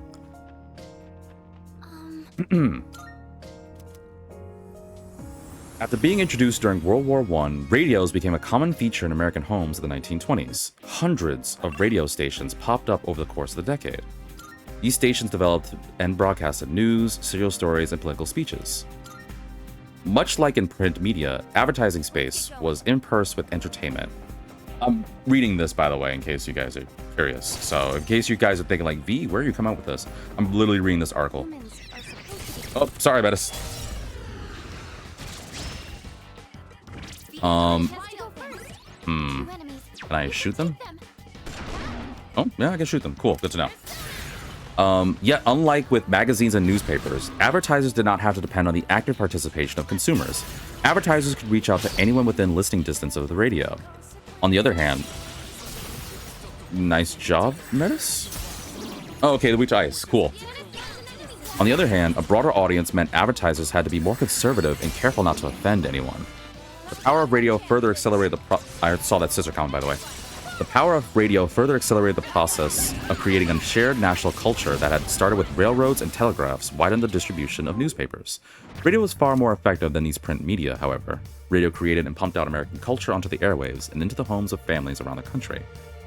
This was also the birth of numerous different radio shows. Oh, yeah. I didn't know much about radio shows, so again, news to me. Syndicated radio programs like Amos and Andy, I think I'm saying that right, began in the late 1920s, entertained listeners around the country.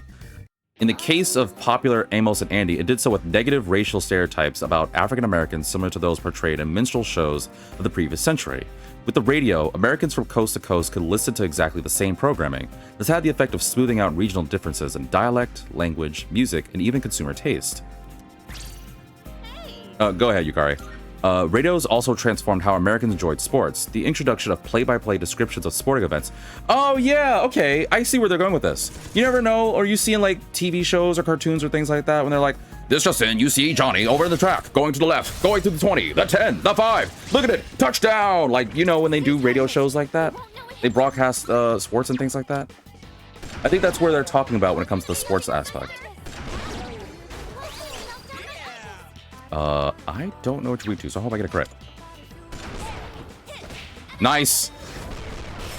You gotta love when you get a crit. Get him!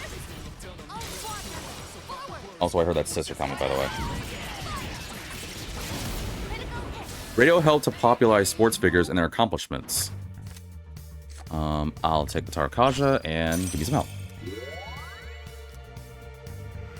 Radio helped to popularize... Oh, I said that. Jim Thorpe, who grew up in Sac and Fox Nation in Oklahoma.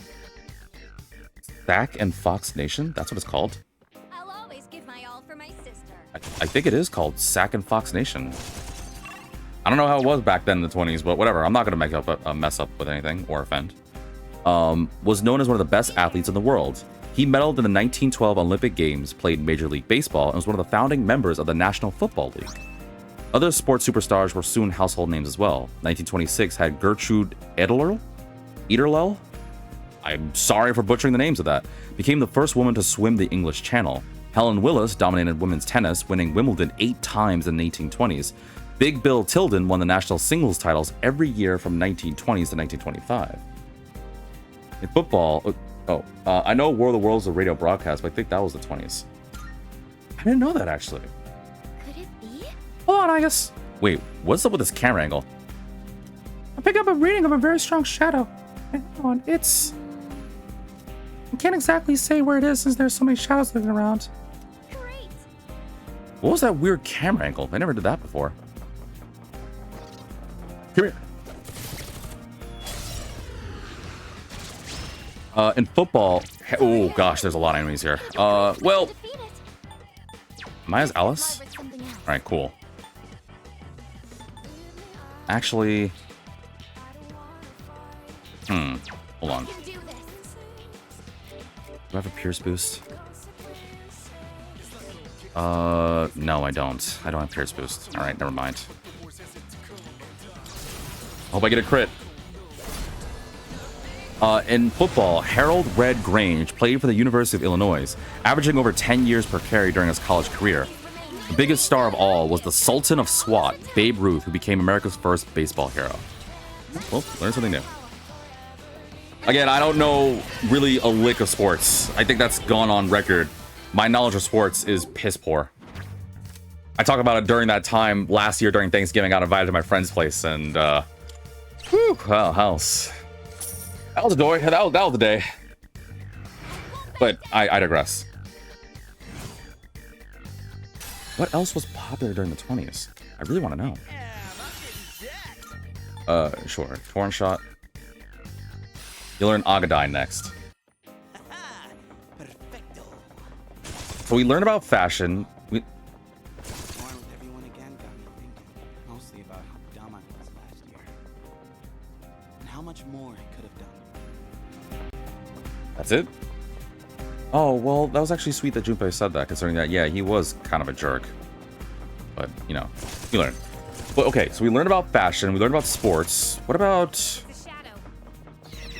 You know what? Say what you will about me. I'll admit, I like food. But what was the 1920s impact on food? They won't know it I wonder if hit there was an impact. them. This should be a good test of your strength. But don't get careless. Damn it, didn't get credit. Okay, let's see.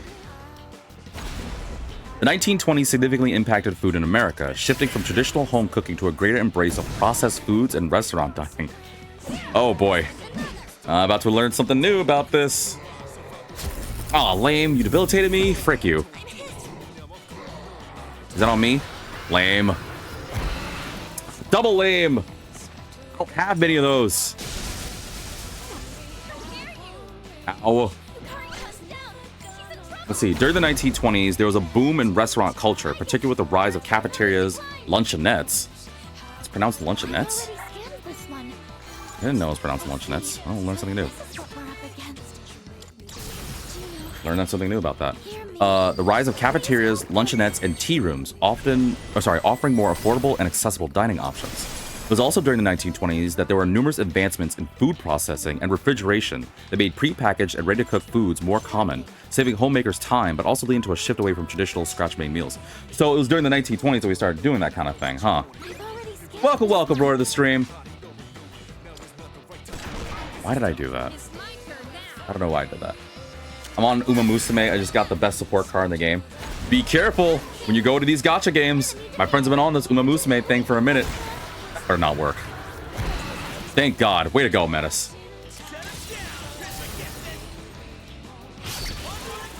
I can't imagine not having a fridge. Yeah, I guess during the 20s, that was when refrigerators were a lot more like prominent. Especially for like storing food. I also can't imagine not having a fridge. That would mean I would have to eat all my food. That means there's no way you could. You wouldn't be able to preserve any of your food. Oh, that hurt a lot. Junpei goes down. Someone cover for him. Ow. Electricity's useless here. I can do this. I need energy, man. Frigate, don't care. What are you weak to? You have a weakness? Electricity's useless here. You don't have a weakness. Alright, we just gotta go ham. What is optimal? No. Can I slash you? Dismount this. Where is she? Persona. Engage. There we go. Get him. I think you need 3 more copies to get the full value of the support card. Fan Knight said the Horse Girl game cometh and the Horse Girl game taketh swords. It's, you know what? Before we go back on this 20s comment thing, can I just take a second to really just... I gotta ask. I have to ask. I know I've talked about it before with Roar. So this isn't really a question toward Roar per se, but this is for everyone else. Why did you like? Where did you all come from with your love of Uma Musume? Like, where did you all honestly come from? Like, the amount of people playing this game that's interested in this game is scaring me. It's absurd how many people are interested in this game. Like, what? Why? Like, why is it so damn popular to you guys? I'm not saying anything ill about it. I'm scared by how big it's gotten in such a short amount of time. Like, it's kind of like how Pokemon Go was. It's like how it's like when the meme of the Grimace Shake was last year. Well, one visit of it? Oh God, no, because there's no shot I could. Well, I mean, I could if I really wanted to get like some views and stuff. But no way. Like, how many people would actually... No, like, they wouldn't want to watch me do it. They wouldn't watch me do a one visit of Uma Musume, right? Actually, who knows? They might. Maybe a lot of people want me to do a one visit. You know what? Let me know. Actually, you know what? There's probably no point in me saying this, because by the time this video comes out, hopefully the hype of it will die down. But I don't know. Flip it. If you guys wanted me to do a one visit of Uma Musume, let me know in the comment section. Let me know. I shouldn't do this, but whatever. But anyway, I'm going back to this 20's thing. Ooh, I didn't get a crit on that. Let's see if I can do it again. Get a crit on the other one. Come on. No, I couldn't crit it. Uh-oh. I might be in trouble. Unless we can take that guy out. That's not what I wanted you to do. Please freeze it. I think I might be dead. I'm dead. I'm dead. It's over, unless I dodge. Nope, I'm dead. I'm dead. Oh, thank God you threw it. Out of here. Oh, God. Give me to Alice mode.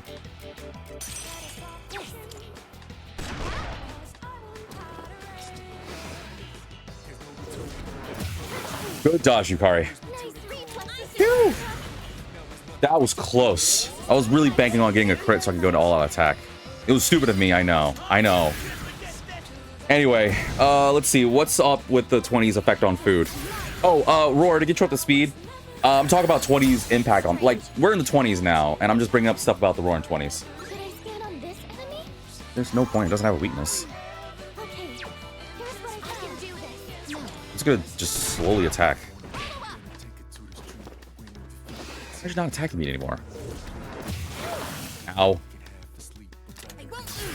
I basically use all the starting currency. I got the game from the Sport Cub. You gotta be careful. I hope you're not spending too much on that game. That's my one fear of gacha games. That's why I still have yet to do Persona 5 Phantom X yet. I don't trust myself when it comes to gacha games already, and that's why I don't do them yet. Emphasis on yet. I still have to do Phantom X. I still have to do Nikkei. There's this one game that I definitely want to do that a friend of mine gave me a link to a video on called Snowbreak something. I don't know what about it is, but all I saw was this one girl named Katya, and I'm like, okay, yeah, I'm definitely gonna spend money on this. But no, I'm sorry, I'm getting terribly distracted. I spent nothing. I spent $0. The game gave you a ton of starting free currency. Do they really? Oh, that's very generous of them. That's how they rope you in too. They give you a lot of free stuff, and you're like, oh, well, now I have to buy a lot of things. You gotta be careful, like I said. I have a friend that, okay, I'm not gonna out my friend 100%, but the Genshin Impact and Honkai Star Realm, and they just got into this Wuthering Waves game. I'm not gonna say, okay, so the other day we were playing Magic, right? And we were going to get some food. We went to this this Japanese restaurant. We just grabbed like a crap load of sushi. You guys know this, I love sushi. And he was playing on his phone the Wuthering Waves game, like or his like tablet, and I was like, wow, the game actually looks really pretty. And I didn't know much about Wuthering Waves at the time. I still don't really know that much. And he was like, yeah, I'm gonna get like this really cool pull and stuff like that. And then his girlfriend was like, ask how much he spent just like 2 weeks ago, V. And I was like, okay, how much did you spend? He literally put the tablet down, put his hands on my shoulders, stared me in the face, and said, V, how much did you spend on anime several months ago? It's like, huh? It's like, answer the question. How much did you spend on anime a couple of months ago? It's like, I don't know, like 200. I got a bunch of Blu-rays and stuff. He's like, okay, good. You spend way too much than you need to as well. I was like, okay. And then he picked up the tablet, was about to go back to the game. And I was like, oh, no, wait. Oh, I was about to say his name. How much did you, we'll say his name is, let's say his name is Sam. I was like, Sam, how much did you spend on this game, on your games? I was like, we don't need to talk about it. And she's like, I'll give, his girlfriend was like, I'll give you a hint, V. It's more than what you spent. I was like, oh, okay, so 250? And he was like, more. Or she was like, more. Like, how much did you spend? And he was like, V. There's a certain character that I had to get, and I was adamant on it, and I had a good check. Okay, you know how bad it is. And I know you gacha players out there can agree with me on this. If you thumbs down or call me out, then fine. But you know I'm right when I say this. When he starts talking about how, yeah, I got an extra bonus in my check, or I was saving up some extra money, or I didn't have to spend this much on food, so I had a little extra funds. That's how I knew it was a lot. Because I was like, how much did you spend? He was like, around 600. I was like, what? How much did you spend? It's like, a little around 600. I was like, how much did you spend? It's like, all right, fine. I spent $560. I was like, how did you spend $560 on a game? I didn't even think you could do that. He's like, well, yeah, like they give you a lot of like point system, and I was just investing so that way I can get like better pulls later. And he gave me this whole story about how like his job, because he admittedly does have a very bad job, and he's like, it gives him like it copes. It helps him cope with it when it's downtime, because he does like graveyard shifts, and every now and then he gets like a nice calm moment to play. And I'm like, you spent $560 on a single game? And he's like, no, on 2 games. On both Genshin and on Honkai. And I was like, oh, geez, dude, like over $500 on a single game. And he's like, well, I mean, it's not as bad as the people that spent money on the Dead or Alive thing. And I was like, well, yeah, because Dead or Alive used to do it too. But that's still ridiculous to spend that much. Like, I don't care what game it is.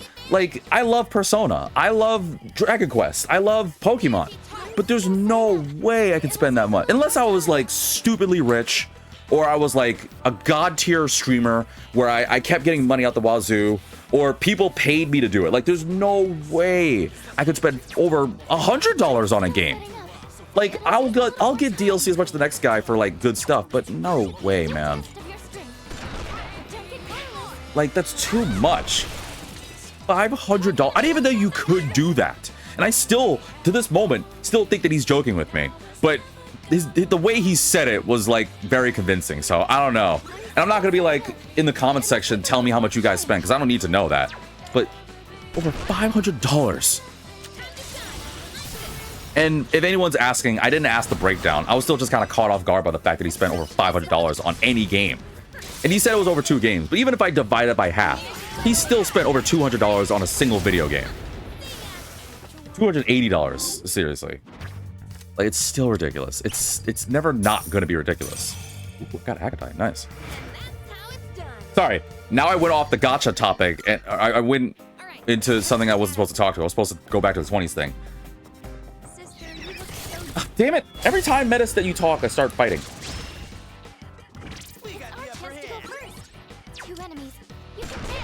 All right, not Pierce. Whatever. You guys got this. The 1920s brought about numerous notable food inventions, including Wonder Bread. Huh. Wonder Bread started in the 1920s? Hostess cakes, that started in the 1920s as well? Baby Ruth bars, popsicles. Wait, popsicles started in the 1920s as well? And Velveeta cheese. Wait, what? Popsicles started in the 1920s? All right, hang on. Now I gotta look that up. Oh. Now I gotta look that up.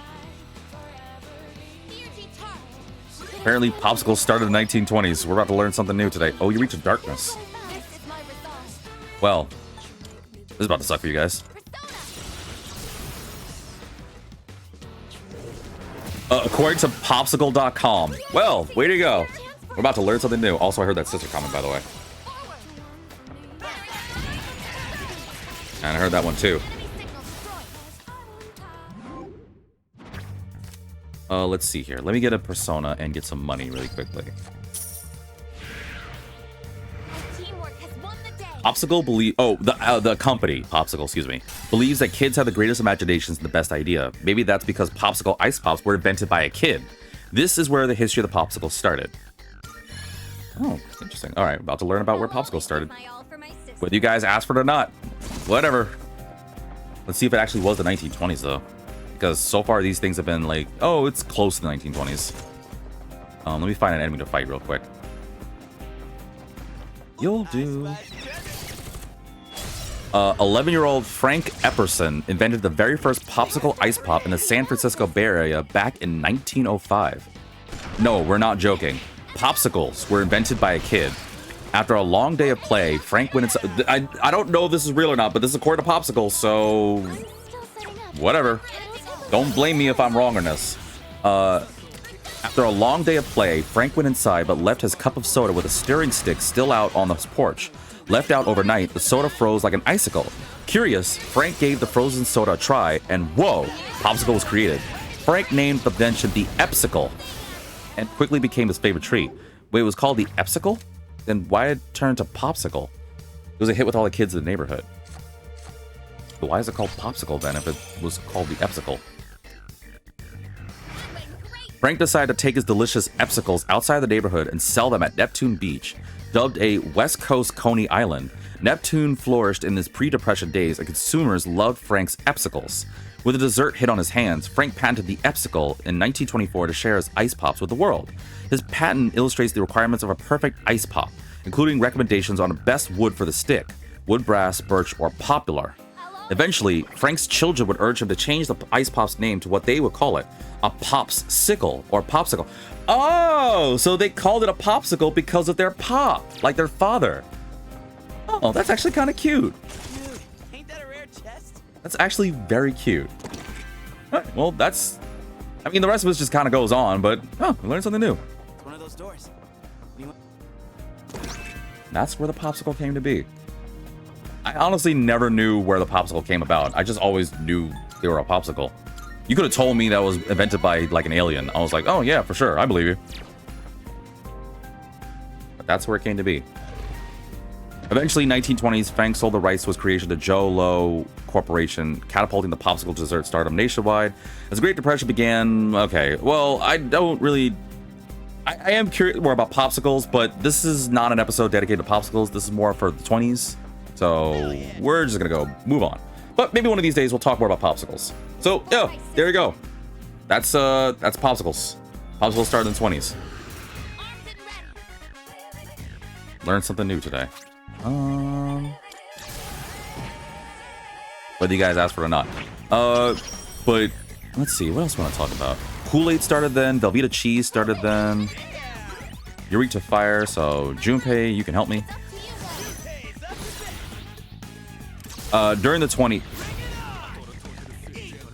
Junpei, why didn't you use the fire one? Junpei, I set you up. Why didn't he do it? Oh my god, my friends. Oh my god. It's so frustrating when you can't control your friends. Why did I be doing this dumb challenge? Whatever. I guess we're just gonna be afraid now. Yeah, Junpei, you only have yourself to blame. Maybe if, I don't know, you did this. Ow. I don't know why you didn't do Agadyne. It's very frustrating. That's Deirdre time.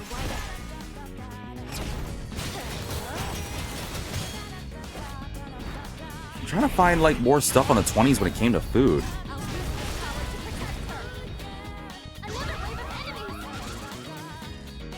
Farmers in the 1920s increased food production. In spite of lack of demand, farmers continued high levels of production in an effort to pay their debts. Oh, okay. Well, I mean, on a brief aspect, there was a lot of farming done because back in the 20s, farmers were so stuck with debt. They decided to do even more just to pay it off, which is really sad when I think about that. But it is what it is. But what else was done? Oh, sweet. Awesome. Now I don't have to worry about that. I can do this. Ooh, can't do that. Dang it. I don't want to switch off from a different teammate, but... Oh, well. Let's see. What was done in the 1920s? 1920s Roy. Oh, okay. This is according to SeattleTimes.com. So, again, don't know, but take it with a grain of salt. Ah, I missed twice? Whatever. The 1920s buzz along mightily. At least until the last 3 months of the decade. Young people danced to Charleston to the sounds of hot jazz. Speakeasies became popular as some people looked for ways to circumvent prohibition. The movies learned to talk. But the world of food, things were looking up. Scientists were busy researching vitamins. They were researching me during that time. Nice. And consumers were eating more accordingly. More fruits, more vegetables, more milk. And technology was catching up to those trends. Let's see here. Watch out for your health. We also got to cure our poison too. Let me just switch back to Alice really quickly. Actually, no. We're just going to get rid of you real quick. To reducing more than ever, and the process of canned foods that have been perfected during World War I were now may produce. Did you just use electricity? Of course you did. Ow! God, kill this thing. It's so annoying. Use Meteorama. Thank you. The process of canned foods that have been perfected during World War I now made produce accessible across the country in all seasons. And when Clarence Birdseye, that's his name apparently, invented a way to freeze foods in 1922, people could eat foods from all over that still tasted fresh.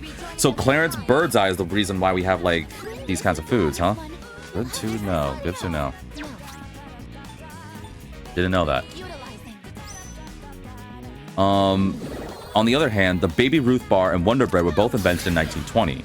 Popsicles came out in 1924, Hostess cakes and Kool-Aid were products of 1927, and Velveeta cheese was introduced in 1928. So Americans were getting healthier, but at the same time they weren't. Take, by the way, for convenient example, chicken and rice with golden sauce, a dish found in 1924 cookbook, Mrs. Allen on Cooking, Menus, and Service, 2,500 recipes.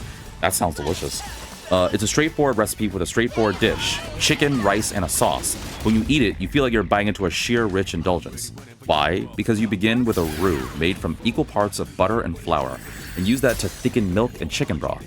Then you thicken that sauce a little more with a beaten egg yolk and add just a splash of lemon juice. The sauce is incredibly rich, but what it isn't, despite the name, is golden. The version I made was more cream colored, so I changed the name rather uncreatively to chicken with rice and sauce. Wait, what? Oh, is this someone's... Someone's like, what? What? What? What am I reading here? Oh, this is someone's talking about this. Oh, okay. I confused myself reading that. I don't know why reading that confused me for some reason. But I digress.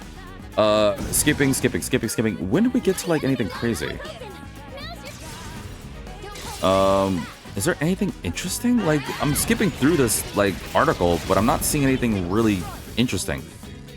Although it does come with a recipe on how to make this chicken and rice thing, so I might do that later. But I'm not seeing anything particularly interesting about this article, so... I don't know. I guess there's really nothing else to talk about when it comes to this. That sucks. I was hoping there was more things in the 20s. Okay, well then, you know what? How about music? They talked about jazz, so... And I do like jazz music. I like a lot of music, actually. What about music? 1920s music history. Let's go with that. I would love to learn more about jazz for the rest of this episode. And if there's anything else in the 20s to talk about, or that's good to know, then let me know in the comment section. Luck plus 11? Oh, okay, whatever. I'll talk about that afterwards. Ooh. Wait, really? Doesn't do good for me? Null darkness. Oh, why would I not want this? Now I have to worry about getting hit with dark attacks even if I switch out of Alice. Oh, for Junpei. Yeah, that weapon looks beastly, but it'd take a real master like me to make good use of it, so... Yeah. Yeah, alright, here we go. Jeez.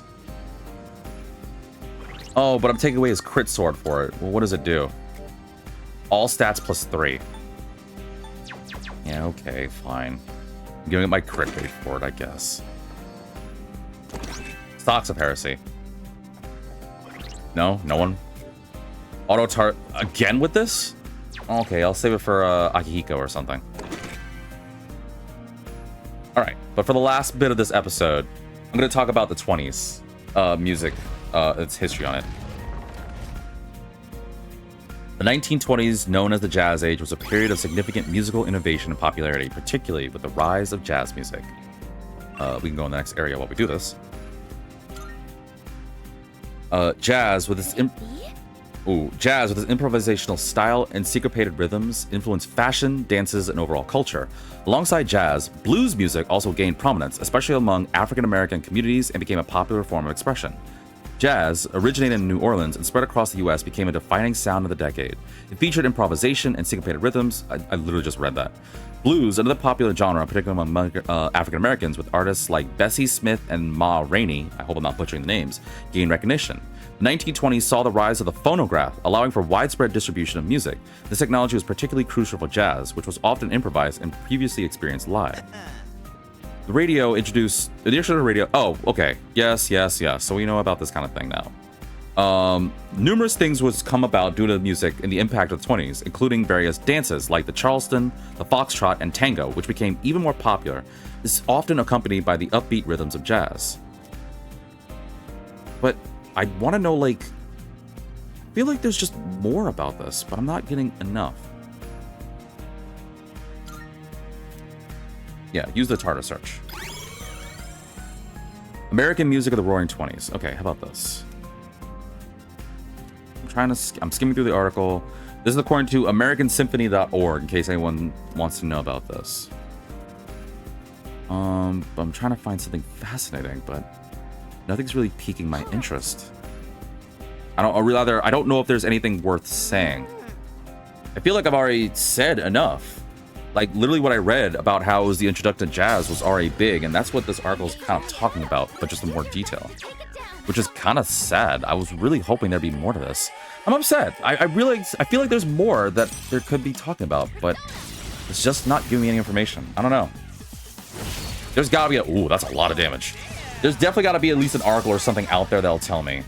Because I feel like the 20s definitely had a lot of impact. Like, it introduced jazz, but what started jazz? Okay, you know what? Let's just look up jazz stuff. Why not? The birth of jazz. Birth of jazz. I like how I wrote birth and immediately said birth of birth control. Which I don't think was in the 20s. Was it birth control later on in life? Whatever. I'm not trying to look about birth control right now. Oh, wow, that's a lot of stuff. Let me find... Okay, let's just go to Wiki. Wiki will tell me, hopefully. As I run through this. Don't need to fight these enemies. I'm just going to run through this. And I'm also kind of skimming through articles. It's actually hard to do with two hands occupied. I found the exit, but let's look around here real quick. What's this? Needs to be water. Where's this locked treasure chest? Did I pass it? I must have passed it. Welcome, star of the stream. How you doing this lovely day / night? Welcome to what I thought would be a good episode to learn about the 20s has just become a whoa. Kind of an episode. But we still learned some stuff about the 20s. Whoa. Oh, missed. I'll take this. Resist ailments. Ooh, neat. But yeah, this episode, I was just like curious about the 20s because of a lot of reasons I talked about earlier in the episode. And I wanted to learn up some interesting things. And I found some stuff. Like, they talk about the radio, they talked about food, we talked about a bunch of things. Another day, another dollar, but I got time to paint my nails. Oh, well, you know what, Star, let me ask you this, because I've said it before. I think Devi's still in the video, too. As is Roar and Phantom Knight. But it's more for the females in the audience. I talked about how we learned about women's fashion. We are in the 20s. Well, yeah, but I mean like the original Roaring 20s. Because I was hanging out with my grandmother the other day, and we were just talking about just various things, and I was going on a whole like 20s kick. And there is something about it that doesn't quite seem actually human, but I'm sorry. I wish I could be more specific, but I don't know anything for sure yet. You're never specific. We don't know. Well, we'll probably have to save that for next episode. Oh, I feel like I didn't. I don't know. Are you getting excited for ankles? No, no. Actually, you know what? No, we can do this fight really quickly. Actually, we can do this fight and then we can call an episode. Because it also gives me time to look up more stuff about music. And no, it's not. I'm not excited about ankle. Don't set me up. I'm more excited about ankles than knees. And saying that women are being too scandalous. What? Okay. I don't know. If this was the 20s and women showed ankle, I guarantee you guys would be like, oh, how? Oh my gosh, that woman's showing ankle. How scandalous. I don't know.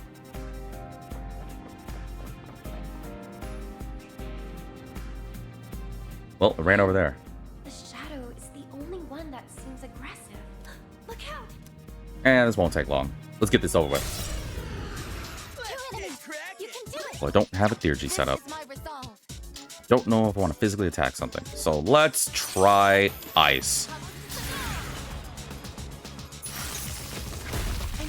Okay, not ice. Good to know. Crap.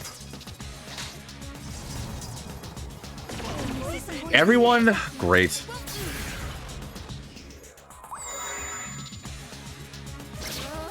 Men were thirsty, bro, but never knew how to quench their thirst. They was busting them straight. Yeah, okay, sure. Wait. Ow! God, what a pain you guys are. What do we do against them? We gotta figure this out first. Let me figure out this fight, and then we'll end it by talking about, I guess, jazz music. Should I scan on this? Please do. Does it have a weakness? No, it doesn't. What we're up against. What about you? Analysis complete. No. We have to use physical stuff. Great. Of course. Can't use any elements. Great Depression? Oh, yeah, about the 20s? Yeah. I was trying to think about, like, interesting things, not, you know, depressing things. We need to heal you guys. I have to heal you guys. Yeah, I have to heal you guys. Great. Yeah, I'll heal you guys. But I can't heal and cure your ailments, so... We all have weaknesses. You can all us be. The Great Depression is interesting. It is. And, ow, very depressing. No pun intended on that one, though. You didn't cure Junpei, right? No, you didn't. Great, now I can't use physical attacks. That Junpei's about to do right now, isn't he? Yep. Ow. Junpei, good luck. Oh god, these guys are tough. We gotta charge up. We gotta do the smart. Do I have a concentrate? No, I don't have concentrate. Don't have concentrate? Really? Oh wait, no, we can't use magic. We have to use physical stuff. What am I doing?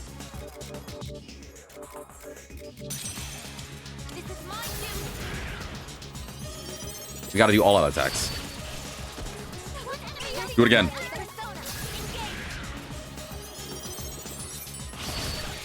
Damn it. I couldn't get a second crit on the dice. At least I have a Theurgy ready. Junpei, hang in there. Junpei's dead. I'm about to die. Oh no! You healed instead of healed me? You brought it back instead of healing me? I'm about to die. Oh, okay, never mind. Why did you heal Junpei?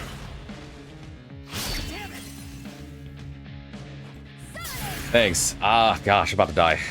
I need a healing now. Of course, I don't have the health to do that. I gotta be smart with this. I'm gonna switch to a knot.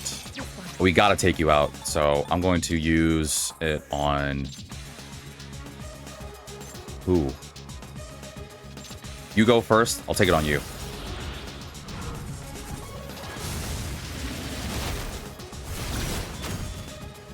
Should have probably done it as Vanities because I get the crit rate, but whatever. Oh my god, you have Diaharon.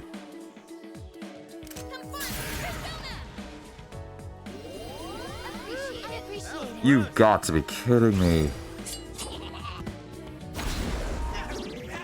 This thing has a full heal. Jeez Louise. Yeah, we need our Theurgies, man. We gotta go ham on this. Yeah, I gotta lock in.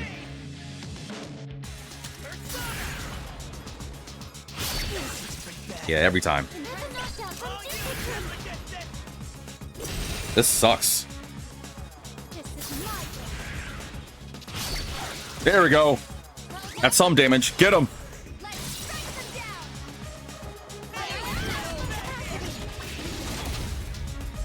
That's some damage, but the problem is we gotta take out this stupid dice.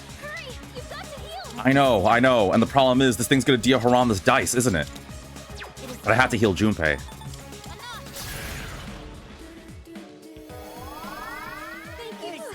You're welcome. Here comes it. Oh, okay. It didn't do Diaharon. Thank God. Here goes poison.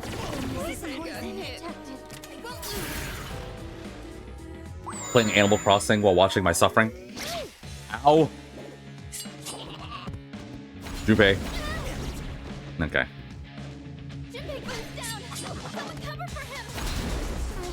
Ow.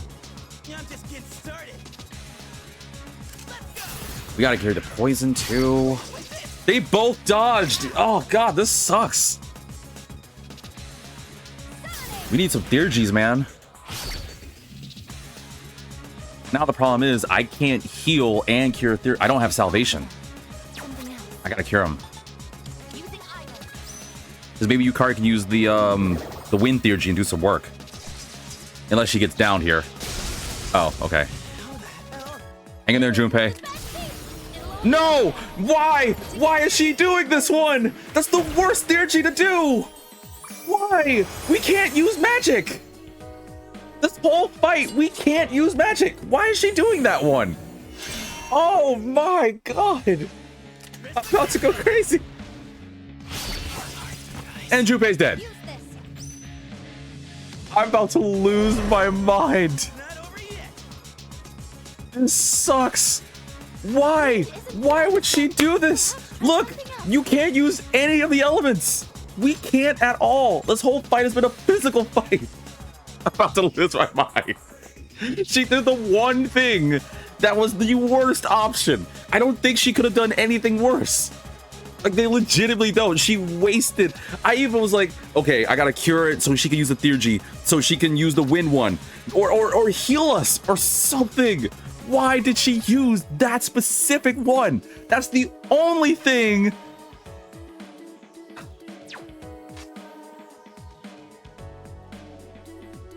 I can do this. I have no words for how much pain I'm in right now. No. I have so much pain in my heart.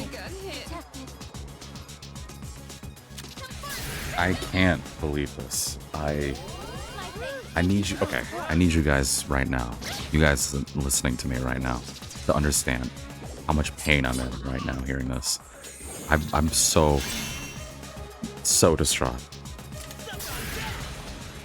I don't even want to make that a clip. I don't even have the right to make that a clip. That physically hurt me. I'm stunned, speechless. I don't even know what to say. I don't honestly even know what to say here. Please give me a crit. Thank you. Okay.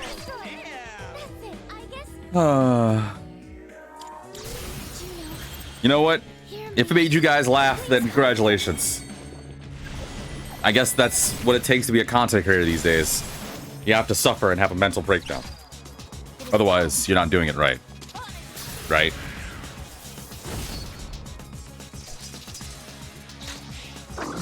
Why? You have Diaharon. Now you're just being annoying. My teammates did dumb. Well, Yukari did a dumb thing. It did a dumb thing.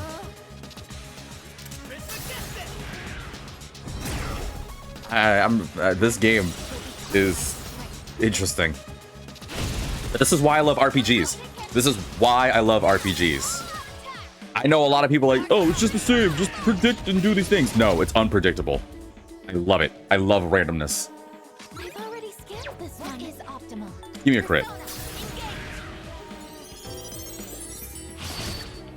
Oh, really? You better not, dear Haran. That's just as annoying. Ow! I'm surprised it's not using that skill.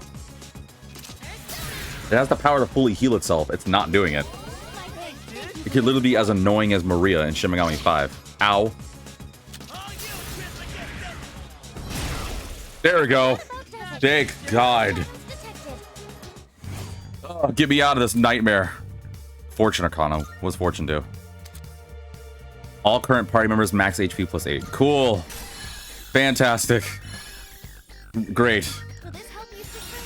Yes, it will. Also, you said sister so many times there. Akasha Arts, huh? That'll replace that. Ooh, Enduring Soul. That's a very good skill. Oh no, I don't know what to get rid of for that. I might have to get rid of Charge because she doesn't use that. Now I'll be able to keep going. Let's hurry and find the next door. I'm heading back first. What? Sorry, never mind. Slow and steady wins the race, right? Hikari? I need to... Whoa. Check out that fancy chat. Oh, shmoney! Dude! Treasure chest out the wazoo! I gotta get my loot. I love my games with loot. Give me something good. A profile book? What am I supposed to do with that? Whatever. It's probably gonna be important later. A carbon jacket? I think it'd help bring up my inner charm, you know? Sure. Is it good for Junpei? What does it do? Strength plus 3 and adds high counter. He already has high counter, but alright. Give me something for me. A propulsion hammer. Oh, well, for Metis. Really? Metis doesn't want it? Auto Tarakaja. It's weaker than the one Metis has? Oh my god, it's much weaker. Oh god. Dude, I wasted 3 gems for that. Premium dog food. Okay, so I have a couple of things to do. Unrecognized figure ran away again. Probably wants us to go after it. How annoying. Telling me. Alright. Alright. This episode has been throwing my heart in a very interesting way. I don't even know how to feel. Good day. Yes. Here are my requests. Oh my. Here you go. The Book of Oof? No, sorry, the Book of Hoof. Cool. Thanks. Alright. Now, at risk of losing all the good stuff I got, I do need to do these cutscenes. 2 of them I'll do right off really quickly. The other 2 we'll probably save for next episode. So one of them I think was... Okay, I know I got one for you. We got Fuka's. We could fast forward through that because we already did it before I magically died. And during this time, I will finish my talk by talking about the jazz music thing. Because at least that's one thing I can talk about that I guess the 20s was really known for. Again, if there's other things the 20s that I don't know of, then let me know in the comment section. Certain there is, but I honestly don't know. Let's see here. I just gotta go back to that article that I had. And might as well get my upgrades here. Let's see. How did jazz start in the 1920s? The beginning of the jazz music era in America started in the 1920s after World War I. Americans sought joy from the dark times of the war. Jazz music quickly became popular because of its upbeat tempo and its ability to bring crowds from toe tapping to learning a new style of dance called the Charleston. This is according to riverstreetjazzcafe.com. So, meh. Jazz music was able to bring freedom back into people's lives and even acted as a bridge between black and white cultures through their love of music. New Orleans is the home of many famous jazz musicians. Unfortunately, due to racial violence, many musicians relocated to cities such as New York, Kansas City, and Chicago. The The sound of jazz music is recognizable to all. Oh, well, here, let me pause while I do this. The sound of jazz music is recognizable to all who have been introduced to it. A typical jazz piece has an instrumental introduction, which is then followed by the main melody of the song. After the melody, the musician will typically go into improvisation or solo sections. The improvisation is what makes jazz music stand out from other genres of music. The solo section, allows musicians to show off their skills and encourage reactions for the crowd. Artists that came for the 1920s jazz era are still known for their impact on the music genre. One of the most popular jazz bands known for their New Orleans feel was the King Oliver Creole Jazz Band. The group consisted of King Oliver, also known as John Oliver, Bill Johnson, Johnny Dodds, Baby Dodds, and Louis Armstrong. Despite Armstrong coming to the group late, he immediately became popular for his distinct voice and amazing trumpet playing skills. He is known for classics such as What a Wonderful World and La Vie en Rose. Many female musicians also became famous during this time, including Bessie Smith and Ella Fitzgerald. Bessie Smith was one of the highest paid African-American musicians of her time. Ella Fitzgerald worked with many jazz singers and won over 40 million albums and won 13 Grammy Awards during her career. 40 million albums? Jeez Louise. And I don't know much about Grammy Awards, but that's got to be crazy to win 13 awards. Like, how many? Is it? I guess it's got to be really hard to win that many, but wow. The achievement of both helped pave a new path for females and African Americans. 1930s. Oh, well, that's 30s stuff. I don't care. That's it? Well, that doesn't really, like... I kind of want to know, like, who invented jazz music, not just this. Who invented jazz? Was it done by anyone, or was it just... Because I realize I've been asking this, but lately I keep seeing, like, it's done by these group of people, this various thing. Or actually, maybe it wasn't invented by one person. What if it was invented by just a myriad of people? You know what? I'm just gonna go to Google. Let's see. Who invented jazz? Let's say... Oh, perfect. Jazz was not the invention of a single person. It was rather a genre that emerged from a confluence of musical and cultural influences in the African-American communities of New Orleans in the late 19th and 20th century. It evolved from roots in blues and ragtime, incorporating elements of African rhythms, European harmony, and other musical traditions. While various musicians played pivotal roles in its development, including Buddy Bolden, Jelly Roll Morton. His name was Jelly Roll Morton? Like, legitimately? Or is that just his nickname? I don't know. And Louis Armstrong, it is stated that no single individual can be credited with inventing jazz. Huh. So it wasn't invented by just one person, by a group of people. In the communities, in the African American communities of New Orleans, Louisiana, in the late 19th and 20th century. Huh. So it just kind of appeared, as Debbie said. All right, well, I guess I was mistaken. I didn't know that. I really didn't. I remember in my I remember, this is just a short story. I'll end it with this. But the reason why I was fascinated by, I always liked various music. Like, I like rock, I like metal, I like jazz, I like pop, I like K-pop, I like a lot of music. R&B, blues, country. I don't think there's really a genre I dislike, except for maybe like scream metal, because, well, I wouldn't say I dislike scream metal. I just haven't really heard good scream metal yet to me, but I don't know. I guess I don't really have a particular genre I dislike, and I think I just kind of like a lot of music. But I remember, I talked about it before, it was both my guitar club and when I was in band. I don't know if people know this. I used to be in band. And at the time, I remember my family telling me that a number of our family is good with music, and it's only fair. Like, I remember when I was younger, my mom would tell me, B, it's always good to get with music. Like, if you have any musical capabilities, then you're gonna get ahead in life. And I never really put two and two together on that one. Even still, I kind of don't get it, but I was told that being good with music in some way, shape, or form is nice, whether you are able to sing or dance or play. Essentially one of those three.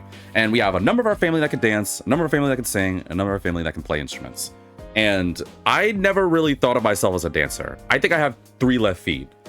Like, I still need to be taught how to dance. I can, kind of do the actually, I can't even fake it to save my life.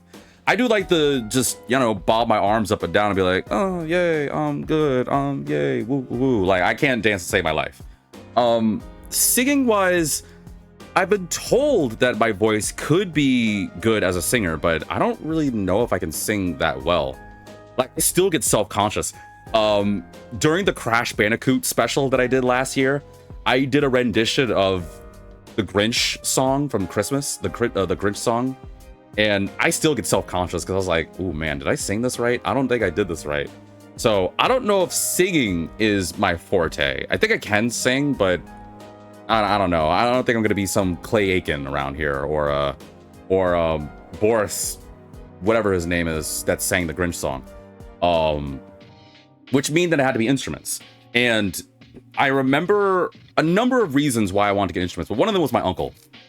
Same uncle, I've talked about him before numerous times this episode, or this in my VitaminDGR career. But I remember my uncle telling me it would be interesting to play an instrument because it'd be a great way to be popular, to get a girl to like you, all these opportunities, right? And I was really young at the time. I didn't really put two and two together, especially because I was one of those, I was like, ew, girls, cooties, whatever. But I'll admit, if I was cool because I got to play an instrument, I was like, okay, sure, I'll learn how to play an instrument. And it was in my later middle school days that my uncle he used to play guitar. Like, he could still do it. And I would say, oh, it would be so cool to learn how to play guitar because my uncle could do it. So my school didn't have guitar, which sucked.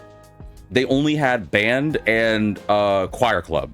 So it's either join the band or sing part of the choir.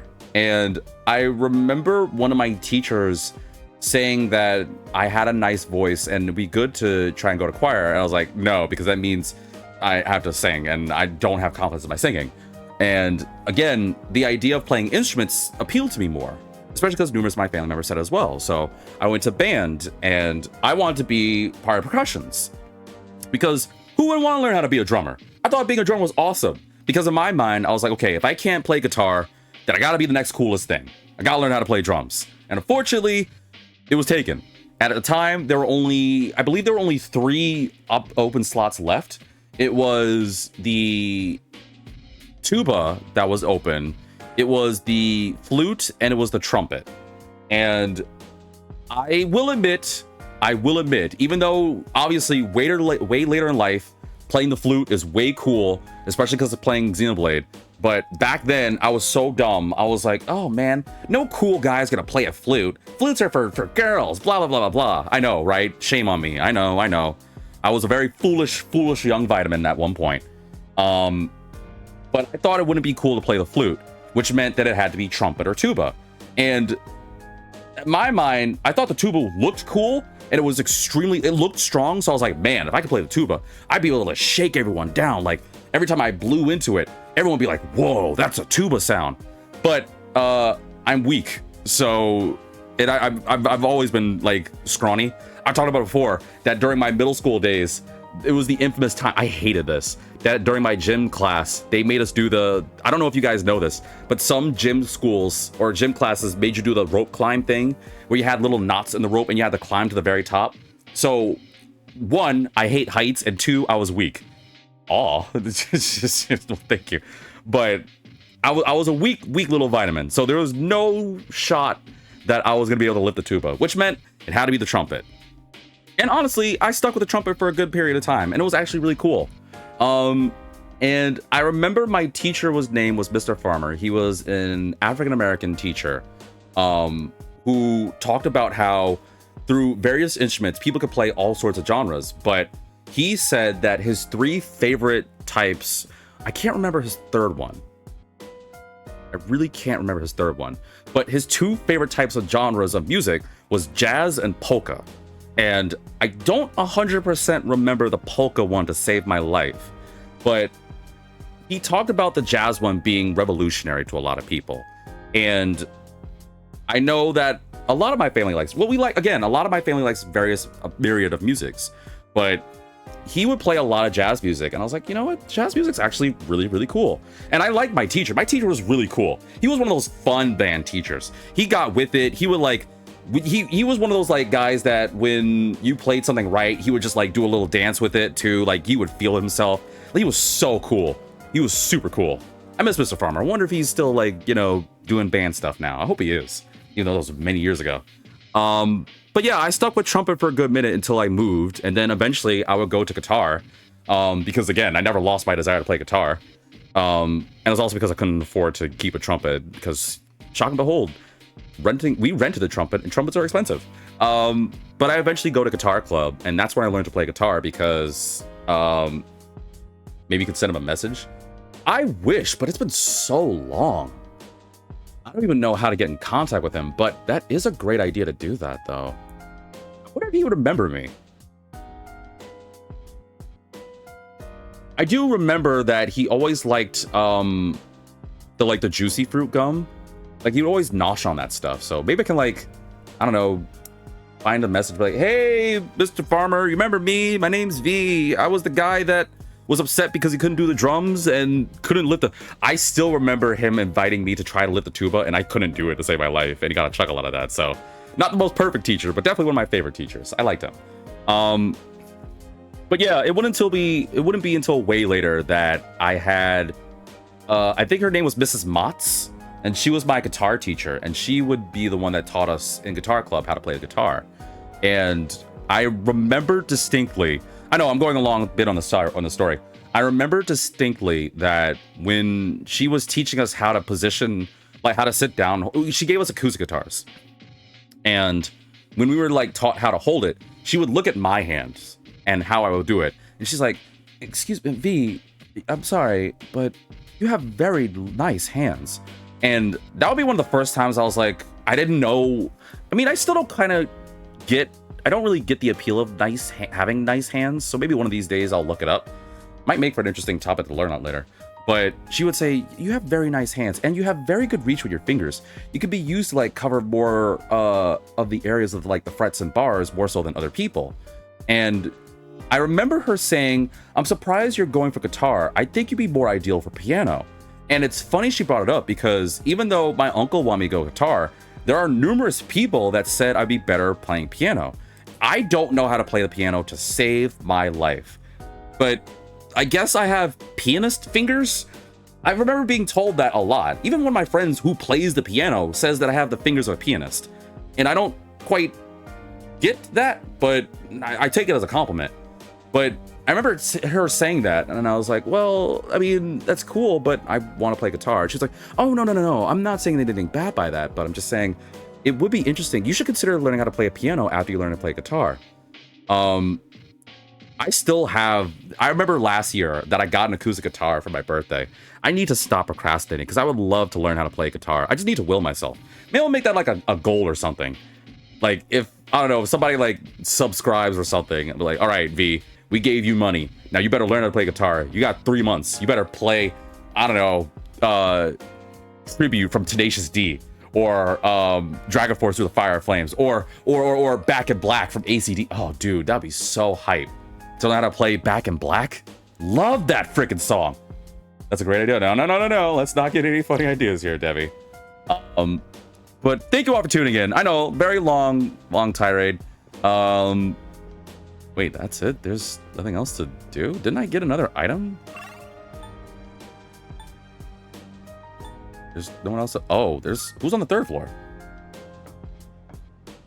Oh, Metis. Okay. On the next episode, I guess we're gonna do a fun little moment with Metis and Koromaru. Sorry, I had to remember when the first one is. And then we're gonna keep going. We're almost done. I know these episodes have so far been the same rinse repeat thing of we just talk about random things as we make some progress, but I'm having a fun blast with this. But we're running out of episodes. I don't know how much longer we have in this door, but we only have one more door left. That's why they're giving us all this good items and money and equipment. So thank you for tuning in, Devi. And thank you all for tuning in for this one. I don't think I was able to properly accomplish my overall goal of learning more about the 20s.